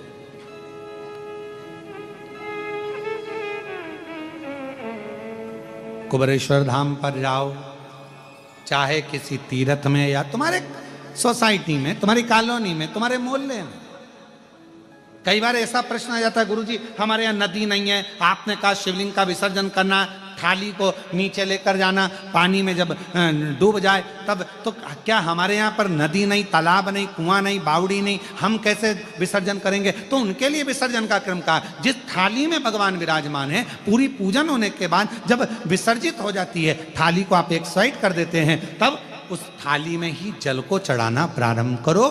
तसले में, पात्र में उस शिवलिंग का विसर्जन करो, उसके बाद उसको किसी वृक्ष में ले जाकर डाल दो। यह भी एक विसर्जन का तरीका। बड़ी बड़ी शहरों में, बड़ी बड़ी सिटियों में नहीं है तालाब, नदी, सरोवर, बावड़ियां, कहाँ जाए ठंडा करने, विसर्जन करने, उनके लिए।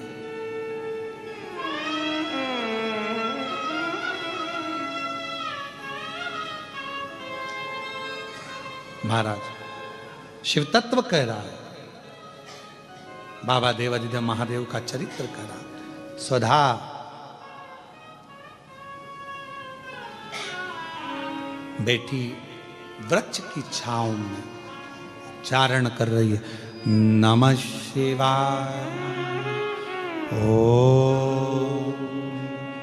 नमः शिवाय, सब बोलिए नमः शिवाय। ओम नमः शिवाय। नमः शिवाय। ओम नमः शिवाय। सदा जिस वृक्ष की छांव में बैठकर जप करती है, माला जपती है, भजन करती है, स्मरण करती है, मंत्र जाप करती है, उसकी पत्ती को सुधा नहीं तोड़ती है। क्यों? क्योंकि जितने समय तक उस वृक्ष की छांव में बैठकर आप भजन करते हो, तप करते हो, साधना करते हो, उस वृक्ष की पत्ती में वो मूल मंत्र समाहित रहता है। जब जब उस वृक्ष के नीचे से निकल कर जाते हो, उस पत्ती का तत्व हमारे, उस पत्ती का रस तत्व हमारे जीवन को कृतार्थ करते जाता है और हमारा उद्धार होते चले जाता है। रहने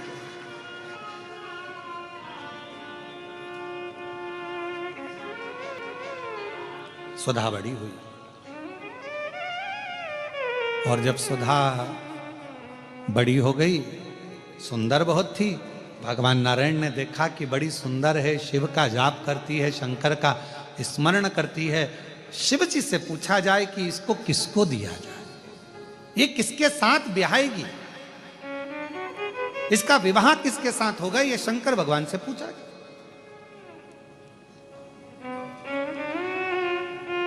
और भगवान देवादिदेव महादेव तो अपनी आनंदमय मस्ती में विराजमान थे। 33 कोटि देवता में केवल एक देवादिदेव महादेव ऐसे हैं जो बड़े आनंद के साथ, बड़ी प्रसन्नता के साथ, अपने आनंद के साथ विराजमान रहते हैं।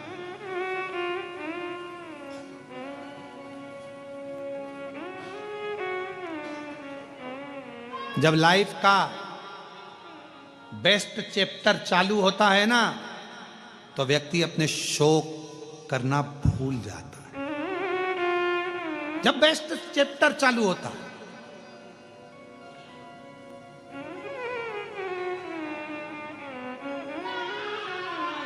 एकदम अच्छा समय जब चालू हो तो उस समय पर व्यक्ति फिर अपनी फील्ड में आगे बढ़ने का प्रयास करता है। फिर कोई उससे कहे थोड़ा सस्त हो जाओ, थोड़ा तैयार तो हो जा, बाद में हो जाऊंगी, बाद में कर लूंगी, पहले काम, पहले अभी भगवान मेरे, अभी लाइफ अच्छी चल रही है ना, तो इसको मैं अच्छा कर लूँ, मैं अभी अच्छा कर लूँ और अच्छा कर लूँ। उसमें लगा, शौक भूल गया। कितने दोस्तों के साथ बैठता था, कितने गप्पे मारता था, कितने फालतू बातें करता था, सब भूल गया। क्यों? क्योंकि अभी उसको अपनी लाइफ देखनी, उसको आगे बढ़ना।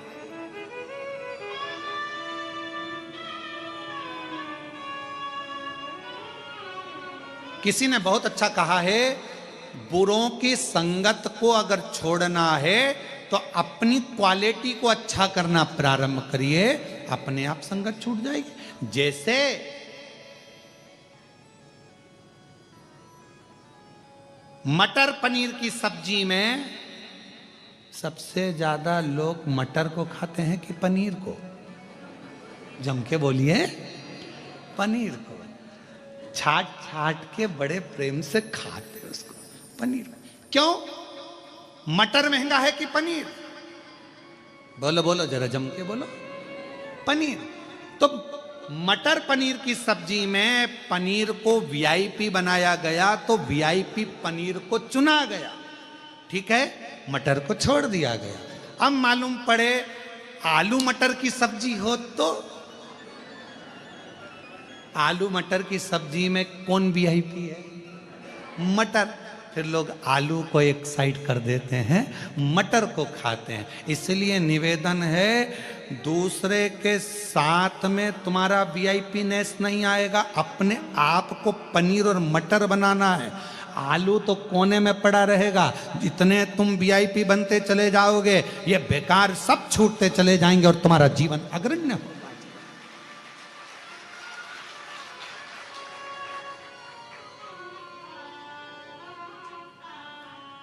बेकार की बातों में अगर तुम्हारा ध्यान जा रहा है, समझ लेना, समझ जा, पनीर हो ही नहीं तुम्हारा ध्यान बेकार जगह जा रहा है। तुम्हारा ध्यान अच्छी जगह जाना चाहिए, तुम्हारा ध्यान अच्छी जगह केंद्रित होना चाहिए, तुम्हारा ध्यान अच्छी जगह पहुंचे तो आनंद आता है। दो कुत्ते होते हैं, कितने? दो, एक पालतू एक फालतू। बोलो सही है कि गलत है? दो कुत्ते हैं, एक पालतू एक फालतू है। पालतू कुत्ते को तुमने कहा इधर आओ, कम कम, फिर गो गो, फिर छू, लग जा, पालतू है, लग गया। और फालतू कुत्ता तुम्हारे कहने पे चलेगा? है? चलेगा नहीं। कहोगे चल इधर आ, नहीं आएगा।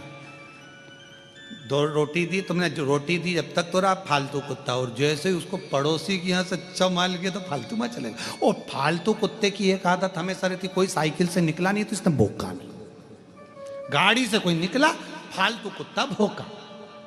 पालतू कुत्ता भौंकेगा क्या? हर एक व्यक्ति पे, साइकिल वाले पर, मोटरसाइकिल वाले पर, गाड़ी वाले पर। पालतू कुत्ता नहीं भौंकता, फालतू कुत्ता भौंकता। ऐसे फालतू कुत्ते बहुत सारे हैं।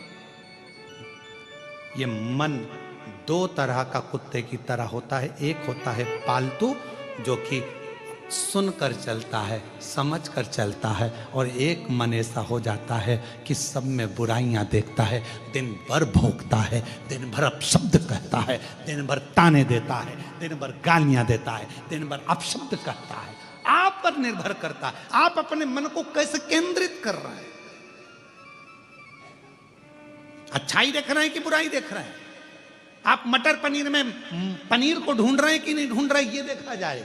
श्रेष्ठता देखिए, कितने चतुरों आज के जमाने के लोग मटर पनीर में पनीर को अच्छा मान लेते हैं, ढूंढ लेते हैं, और आलू मटर में से मटर को अच्छा मान लेते हैं। तो फिर संसार सागर में जब तुम इतने क्वालिटीवान हो कि पनीर को अच्छा ढूंढ रहे हो, मटर को अच्छा ढूंढ रहे हो, तो संसार में अच्छाई ढूंढने का प्रयास करो। गलत क्यों ढूंढ रहे हो? गलत क्यों विचार? अच्छा ढूंढिए। मन केंद्रित, ये बुद्धि, ये चित्त, ये वृत्ति भटक रहे, भटक रहे। और रे मन मुसाफिर निकलना पड़ेगा, काया कुटिल खाली करना पड़ेगा। भाड़े के क्वार्टर को क्या तू संभाले? ये किराए की खोली है। भाड़े के क्वार्टर को तो क्या संभाले? जिस दिन तुझे घर का मालिक निकाले, सांसों का किराया भी भरना पड़ेगा, काया कुटिर खाली करना पड़ेगा। कितना इस किराए के मकान को संभालने में लगे हो। खूब सुंदर सजाया धजाया किराए के मकान को, कितना बढ़िया। अभी हम जिस होटल में रुके हैं उसका कमरा इतना अच्छा सजाया, दरवाजा सजाया, और इतना बढ़िया दीवार मिवाल पे फूल पत्ती सब टांगा। किराए का मकान सजा सजा कर रखा, पर एक ना एक दिन तो खाली करना पड़ेगा ना। बोलो तो सही, खाली तो कर कर जाना पड़ेगा। कोई जगत में कोई न परमाने, जगत में कोई न परमाने। कौन जगत में परमानेंट है? अच्छे अच्छे सूरमा के भी उखड़ गए टेंट, जगत में कोई न परमानेंट। अच्छे अच्छे सूरमा के भी टेंट उखड़ गए, जगत में कोई न परमानेंट। और सब तो स्वधा अपने मंत्र का उच्चारण कर रही है। स्वधा लगी शिव जी से पूछा जाए ये किसको दी जाए। स्वधा ने मंत्र का उच्चारण करा, स्मरण कराए, मंत्र जाप कराए। शंकर भगवान ने कहा नारायण भगवान से, ब्रह्मा जी से, इस स्वधा को पितरों को बिहा दो। पितरों, इसको पितरों के साथ विवाहित कर देना चाहिए। पितरों की पत्नी हो जाए सदा। क्यों? इसका पुण्य बड़ा प्रबल है। जप के माध्यम से ये जीवों का कल्याण करती है। तो जब पितरों का स्मरण होगा, कोई ब्राह्मण भोज कराए, पितरों के लिए तर्पण करे, तिलांजलि दे, पिंड दे, भोजन दे, यज्ञ करे, अनुष्ठान करे, यदि स्वधा स्वधा स्वधा 3 बार, स्वधा 4 बार, स्वधा 5 बार, ऐसे स्वधा का यदि 5 बार भी कोई नाम ले लेगा तो उसको पिंड और तर्पण का पुण्य फल पितरों तक पहुंच जाएगा। स्वधा। इसलिए मां जगतजननी की स्तुति में स्वधा का स्मरण आया। ओम जयंती मंगलाकाली भद्रकाली कपालिनी दुर्गा क्षमा शिवा दानी स्वाहा स्वधा नमस्तुते। ओम जयंती मंगलाकाली भद्रकाली कपालिनी दुर्गा क्षमा शिवा दानी स्वाहा स्वधा नमस्तुते।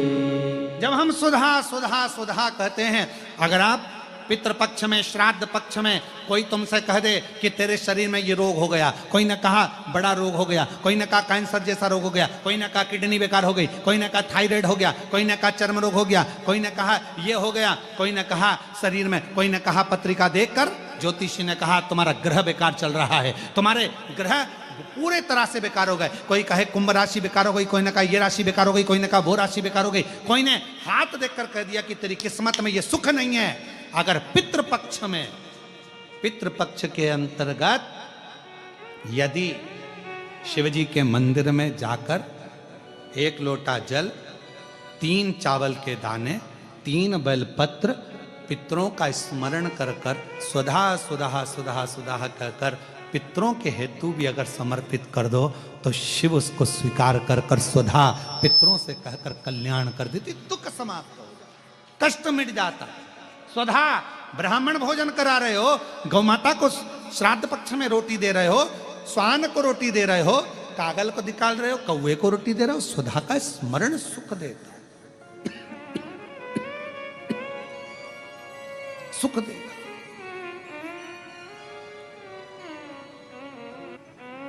ओम जयंती मंगलाकाली भद्रकाली कपालिनी दुर्गा क्षमा शिवा दानी स्वाहा स्वधा नमस्तुते। स्वाहा स्वधा नमस्तुते। स्वाहा स्वधा नमस्तुते। स्वाहा स्वधा नमस्तुते। सुधा सुधा सुधा बोल लेने से भी पितृ तृप्त हो जाता। इसका स्वरूप का दर्शन करूं जिससे संचित पाप नष्ट हो जाए मनुष्य के, तब ब्रह्म ऋषि वशिष्ठ जी ने ध्यान लगाकर देखा तो भगवान नारायण की मानस पुत्री सरयू बड़ी अच्छी है, सुंदर है, पवित्र है। अगर ये भूमंडल पर आ जाए, पृथ्वी पर आ जाए तो इसके केवल दर्शन मात्र से जीव के पाप नष्ट हो जाएंगे। इसको लेने के लिए जाना पड़ेगा, मां सरयू को लेने के लिए जाना पड़ेगा। वशिष्ठ जी ने अपने मन में विचार कर लिया और वशिष्ठ बाबा चल दिए मां सरयू जी को लेने के लिए। सबसे पहले पहुंचे ब्रह्मलोक, ब्रह्मलोक में मां सरयू जी नहीं थी। फिर पहुंच गए इंद्रलोक, इंद्रलोक में मां सरयू जी नहीं थी। गरुण वरुण पितृ सारे लोकों में भ्रमण करते करते वशिष्ठ बाबा आखिरी में बैकुंठ लोक पहुंच गए, जहां पर मां सरयू विराजमान थी। और भगवान नारायण से स्वयं वशिष्ठ बाबा ने कहा, प्रभु ये सरयू को संसार की मुक्ति के लिए, संसार के उद्धार के लिए और मात्र स्वरूप के दर्शन के लिए इस मां सरयू जी को पृथ्वी पर भेज दो, जो आपकी मानस पुत्री है। भगवान नारायण ने जगत कल्याण के लिए, जगत उद्धार के लिए सरयू जी को पृथ्वी पर भेजने को तैयार।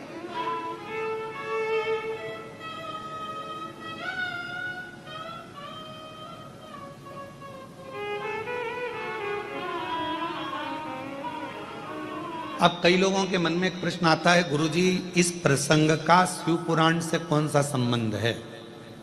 तो हमारा निवेदन है, शंकर भगवान का एक स्वरूप का दर्शन इस चरित्र के अंतर्गत आएगा। आप थोड़ा ध्यान से श्रवण करिएगा।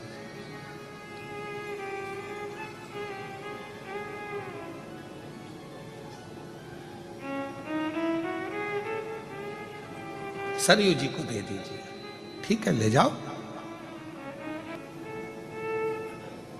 एक सड़क, एक शिक्षक, ये दोनों जहां हैं वहीं रहते हैं, पर इनके पास आने वाले को ये मंजिल तक पहुंचाते रहते हैं। कौन कौन? जम के बोलो जरा। सड़क और शिक्षक। शिक्षक वही नौकरी कर रहा है, स्कूल में पढ़ा रहा है, उसको वही तनख्वाह मिल रही है, 25,000, 50,000, 30,000, 20,000, जो उसको मिलती है, उससे हमें कोई मतलब नहीं। पर शिक्षक वही है। शिक्षक वही पहनावा पहन रहा है, वही पैंट, वही शर्ट, वही साधारण सा जीवन जी रहा है। और शिक्षक वही है, वही 25, 30, 10, 20 हजार रुपये महीना कमा रहा है, 40, 50 हजार रुपये महीना कमा रहा है। पर वो शिक्षक के पास जो जाता है, शिक्षक वही रहता है, पर शिक्षक अपनी शिक्षा के माध्यम से अपने शिष्य को कहीं कलेक्टर, कहीं एसपी, कहीं डीएसपी, कहीं कमिश्नर बना देता है। वो वही है, पर उसके जो शिष्य हैं वो उच्च पद पर पहुंच जाते हैं, उनको उनकी मंजिल मिल जाती है। सड़क का काम भी यही है, रोड का काम भी यही है। सड़क क्या करती है? सड़क वहीं पर है। सड़क कहीं कहीं क्या है? बैरुल की सड़क बैरुल में है, अमरावती की अमरावती में है। सड़क कहीं कहीं क्या, पर उस सड़क पर अभी वो हमारा वो हितेश कह रहा था, कौन सा एक्सप्रेस बना है नारखेड़े जी? हाँ, समृद्धि एक्सप्रेस बना। तो वो बोल रहे थे हितेश, कहने लगे गुरु जी एक समृद्धि एक्सप्रेस बना है।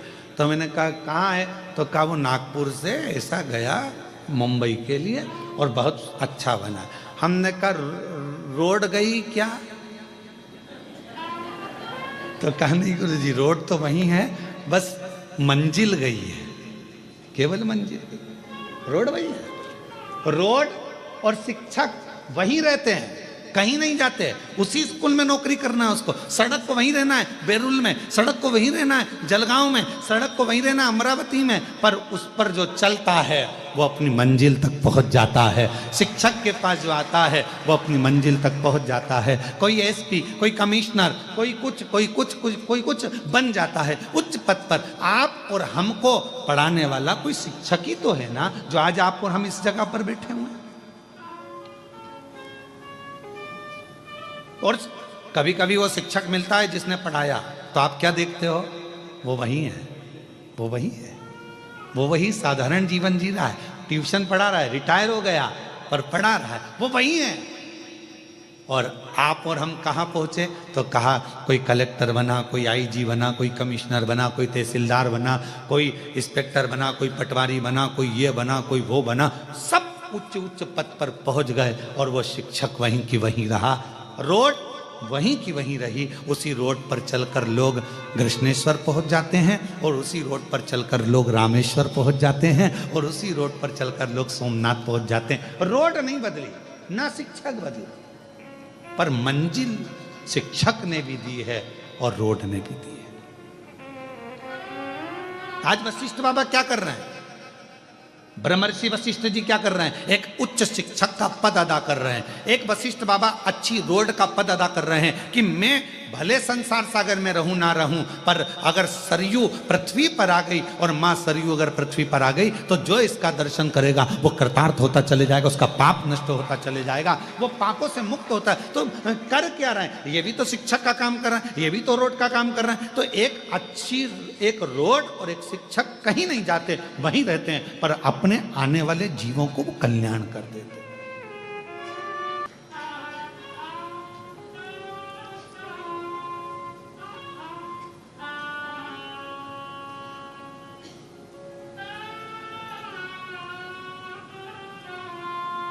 जो तुमने मांगा है वो देगा।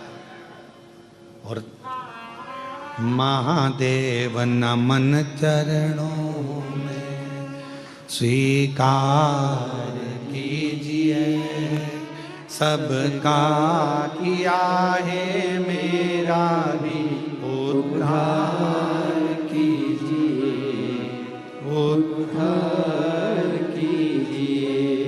है त्रिपुंडधारी, है त्रिशूलधारी, है त्रिपुंडधारी, है त्रिशूलधारी।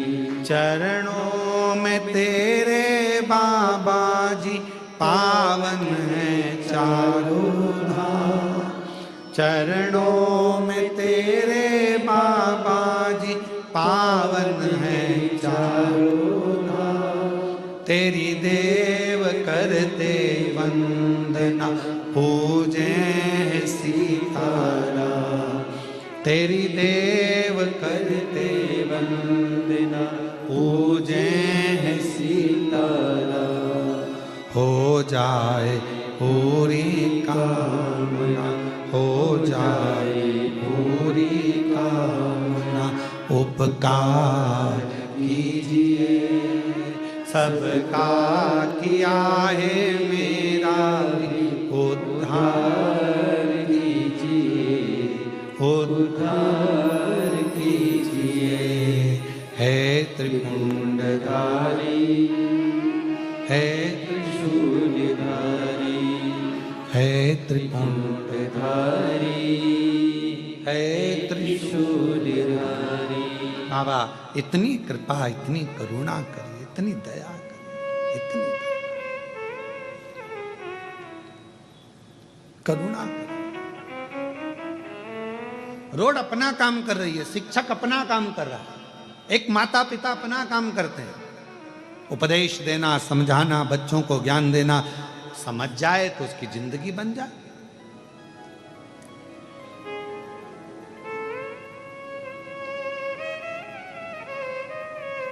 पर एक होता है माली और एक होता है पुजारी। कौन कौन? एक माली और एक पुजारी। सही निर्णय देना रहे हो बेलूर वालों, उत्तर बिल्कुल सही देना हो, सोच समझ के देना, अच्छे से देना। बाहर वाले भी जरा ध्यान लगाना है। तुम ये मत सोचना कि मैं तुमको देख नहीं रहा हूं,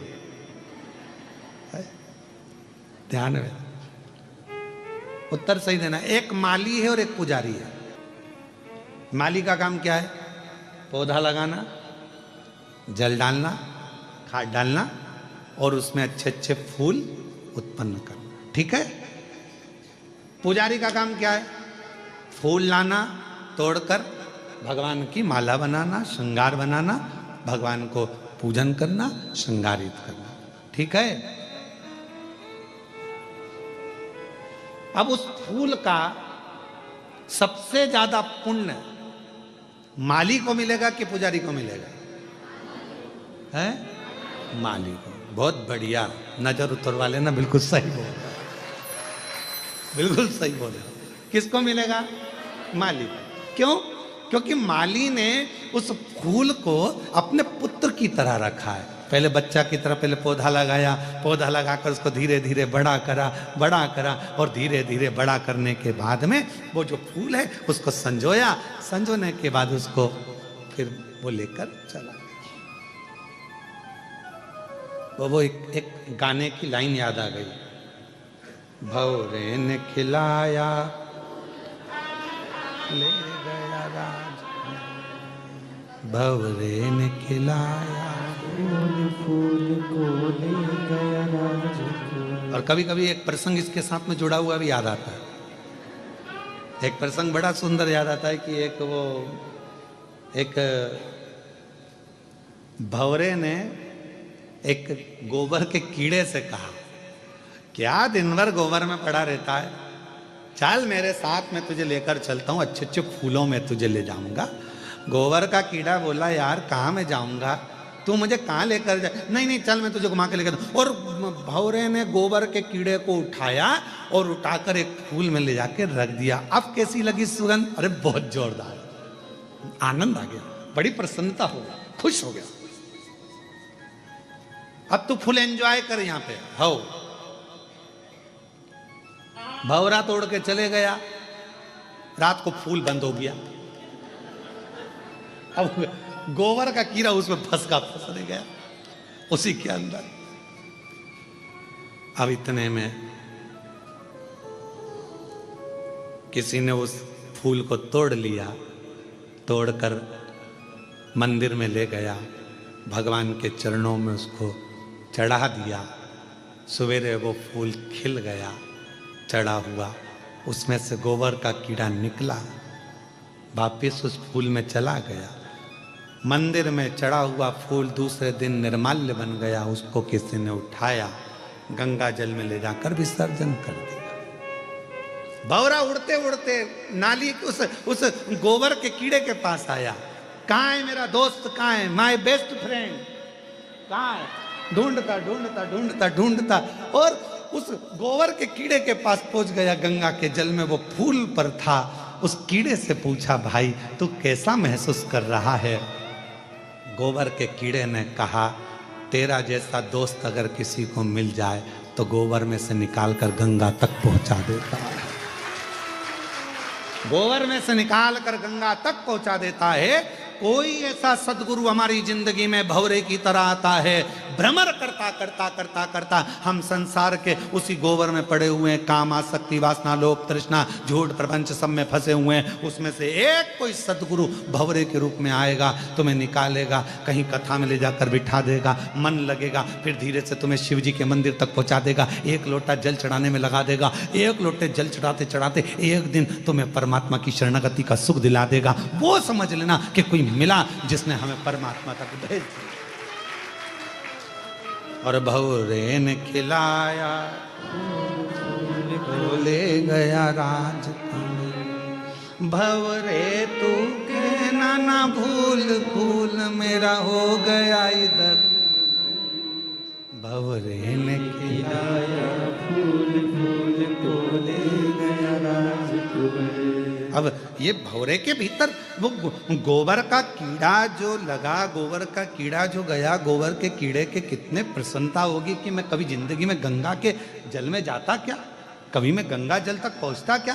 पर अच्छी मित्रता, अच्छा दोस्त, अच्छी संगत, अच्छे व्यक्ति तुम्हें अच्छाई की ओर ले जाकर छोड़ देता। पर गोबर के कीड़े में कम से कम एक अकल तो थी कि वो वापस गोबर में नहीं आया। नहीं तो आज के व्यक्ति को कितना, अभी एक जगह पर हम गए थे, वहां पर वो नशा मुक्ति केंद्र, हम अभी कथा करने हैदराबाद गए तो कहा गुरुजी ये 5 मिनट के लिए आना, तो हम गए वहाँ नशा मुक्ति केंद्र में। तो हमने उनसे पूछा क्यों ये सबकी छूट गई? कि हाँ गुरुजी आधों की छूट गई, आधों की छूटने वाली। अच्छा, हमने कहा ठीक है, जिनकी छूट गई उनको मिला दो हमसे। हमने कहा भैया कहाँ से आए हो? तो कोई कहा कि हम बीजापुर से आए हैं। अच्छा ठीक है। फिर कोई बोला वहाँ से, हमने कहा ठीक है, छोड़ दी।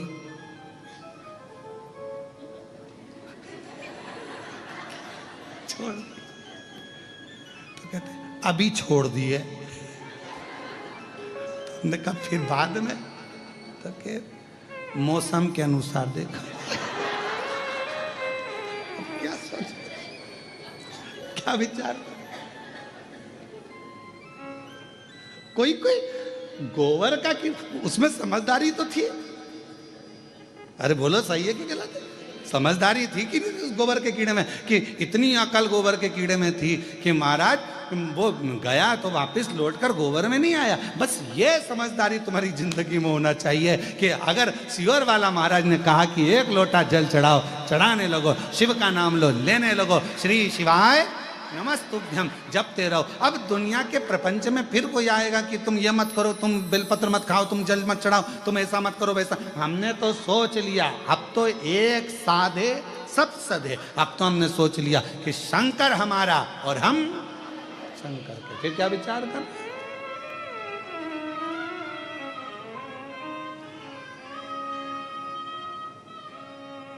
एक भजन का पर्चा यशराज पंडित जी के पास होगा दिया, तो वो एक जो हम सोच लिए, जो हम विचार कर लिए, जो हम मन में सोचे, विचार कर।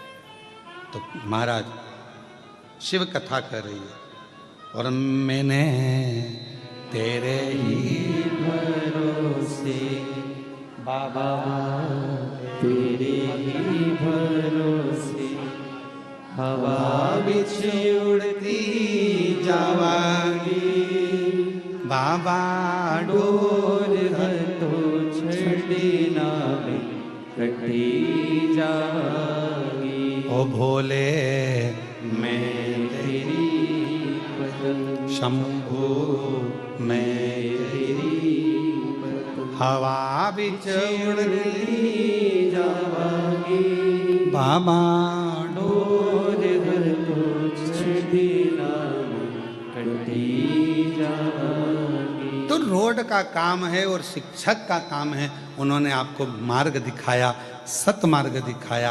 अब आपके ऊपर निर्भर करता है कि आप क्या ग्रहण करो, ये आपके ऊपर निर्भर करता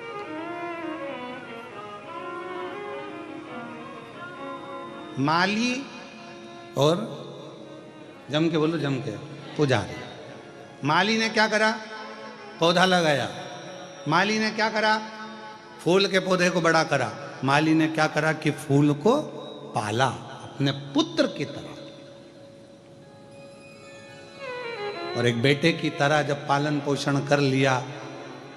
तुम देखना, जो माली दिल से पौधे लगाता है ना, उसका फूल तोड़ के बता दो,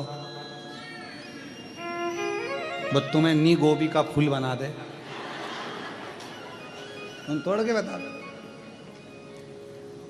कोई किसान सोयाबीन लगाया, कोई किसान ने मक्का बोई, कोई किसान ने गेहूं बोया, फसल लगाई, और तुम उसके खेत को मचाओ तो वो एक एक पौधे को अपनी औलाद की तरह रखता है किसान। एक एक पौधे को, सोयाबीन का एक पौधा होगा, एक गेहूं का पौधा होगा, एक मक्का का पौधा होगा, तो वो किसान के लिए उसकी औलाद जैसा होता है, उसके बच्चे जैसा होता है कि कैसे इसमें जो दाना आएगा मैं बेचकर अपना कर्जा चुका दूंगा, मेरी घर बना लूंगा, मेरी बेटी की शादी कर दूंगा, मेरे बेटे का ब्याह कर दूंगा, मेरा मकान बन जाएगा। किसान कितनी आस लगाता है।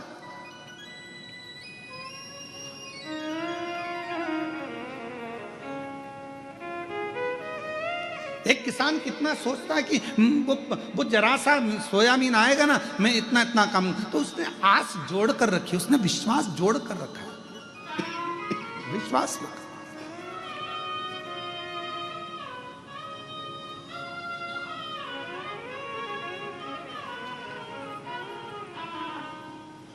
माली ने पौधा लगाया, फूल बड़ा करा, पुजारी ने फूल को तोड़ा, भगवान तक लेकर गया। मेरे बेल्लूर की जीजाओं ने बहुत अच्छा जवाब दिया कि सबसे ज़्यादा पुण्य किसके खाते में जाएगा? माली के खाते में। क्यों? उसने अपने पुत्र के भाव से उसको संजोया है, और पुत्र को संजो कर उसने परमात्मा तक ले जाने के लिए छोड़ दिया है। बीच में मझधार जो बना है, बीच में सेतु जो बना है, बीच में जो मंजिल तक पहुंचाने वाला बना है, वो पुजारी।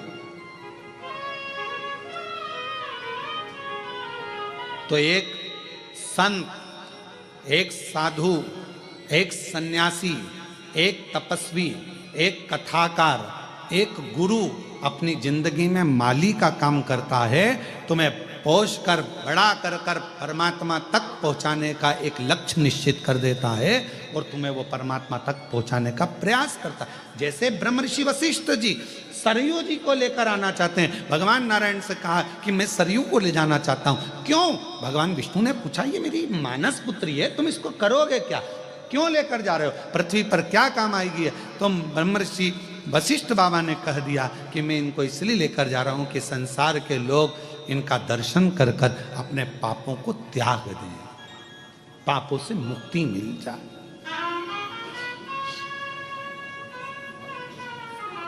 और कोई जाए जो काशी में मेरा पेगा ले जा, कोई जाए जो काशी में मेरा पेगा गाँव ले जाना।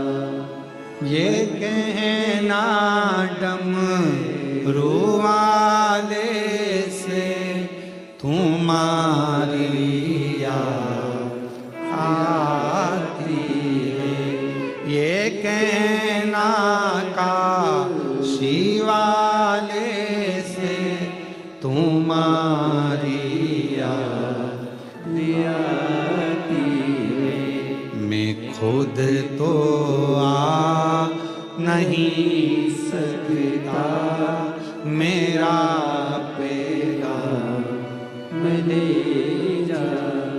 कोई जाए जो काशी में, मेरा पैगाम ले जा। अगर दिल से आप भगवान को भज रहे हो, दिल से स्मरण कर रहे हो, मन से पुकार रहे हो, तो परमात्मा आपको खींच कर रखता अपने पास है। ये मृत्यु लोक में जाकर करेंगे क्या? कहा जितने भी जीव हैं, 4 स्थान पर हर व्यक्ति से पाप होता है। ऐसा कोई मनुष्य नहीं है जिससे 4 स्थान पर पाप ना हो। दुनिया का कोई व्यक्ति कह दे कि हम सबसे ज्यादा पवित्र हैं, हमने जिंदगी में कोई पाप नहीं किया, समझ लेना पक्का झूठेला है।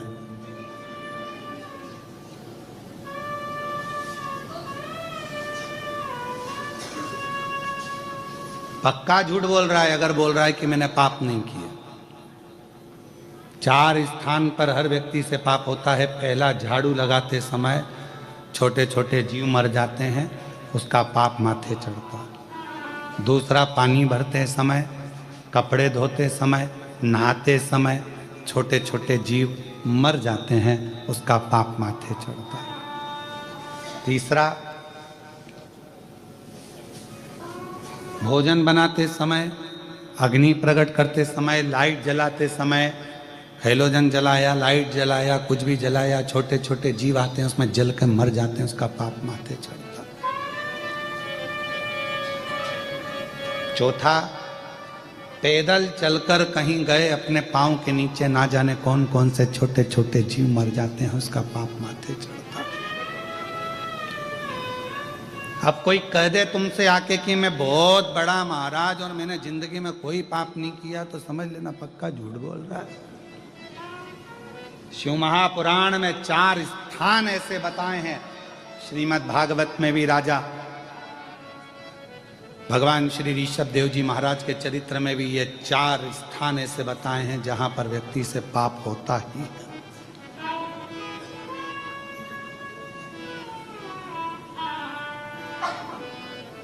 अब तुम मुंह हाथ नहीं धोगे क्या? जम के तो बोलो, धोगे ना, कोई जीव तो चाहता है। कपड़े नहीं धोगे क्या? धोगे, जीव तो जाता। झाड़ू नहीं लगाओगे क्या? लगाओ। तो यही तो ब्रह्मर्षि वशिष्ठ जी के मन में यही तो प्रश्न रहा कि हर व्यक्ति के सिर पर पाप की गठरिया बंधी है, प्रत्येक व्यक्ति पाप की गठरिया को ढो रहा है। और यदि वो भूलवश भी जिन मां सरयू जी को मैं पृथ्वी पर लेकर जा रहा हूं, अगर वो सरयू जी का दर्शन कर लेंगे, ये सरयू माता नदी के रूप में नहीं थी, ये तो स्त्री के रूप में थी। नदी तो बाद में बनी, अभी आप चरित्र श्रवण करेंगे, नदी जब बनी वो पहले तो स्त्री का स्वरूप। मैं इनको लेकर जा रहा हूं, ये कई पापियों के पाप को काट दे, कई।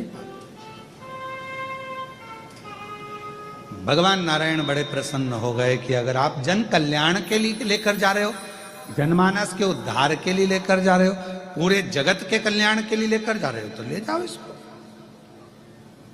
उसमें क्या दिक्कत? जीव का कल्याण हो, इससे बढ़कर सुख और क्या है?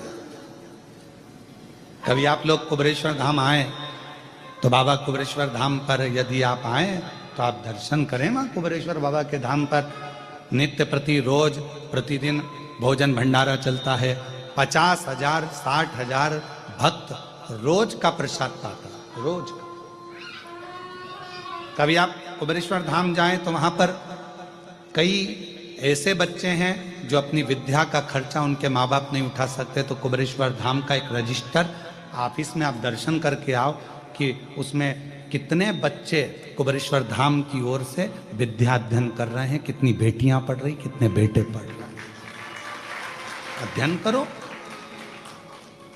कभी मौका मिल जाए तो कुबेरेश्वर धाम अभी एक नया क्रम प्रारंभ करने वाला है थोड़े दिन में कि प्रतिदिन एक बेटी का विवाह, लड़की वाले लड़के वाले 25-25 दोनों आ जाएं, 50 लोग एकत्रित हो जाएं, उनके भोजन की व्यवस्था, उनके दहेज की व्यवस्था सारी कुबेरेश्वर धाम से हो और उनका मंगल विवाह कर कर कुबेरेश्वर धाम से विदा कर दिया जाए, क्योंकि वो उनके पिता का घर है।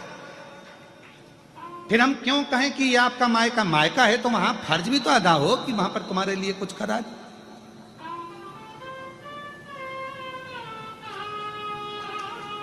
कितना सुंदर प्रसंग। आप लोग कभी कृष्णेश्वर बाबा के, जब मैं कहूंगा आस्था चैनल पर जितने लोग भी कथा श्रवण कर रहे हैं, कभी जिंदगी में मौका लगे 12 ज्योतिर्लिंग में से कृष्णेश्वर बाबा का दर्शन करने के लिए आप बेरुल आइए, महाराष्ट्र आइए और दर्शन करो। किसी भी ज्योतिर्लिंग के शिखर पर आप कभी भी शंकर भगवान को नंदी पर बैठा हुआ नहीं देखोगे। केवल कृष्णेश्वर महादेव 12 ज्योतिर्लिंग में से एक हैं जिनके शिखर पर स्वयं भगवान शंकर मां पार्वती जी के साथ नंदी पर बैठकर जा रहे हैं।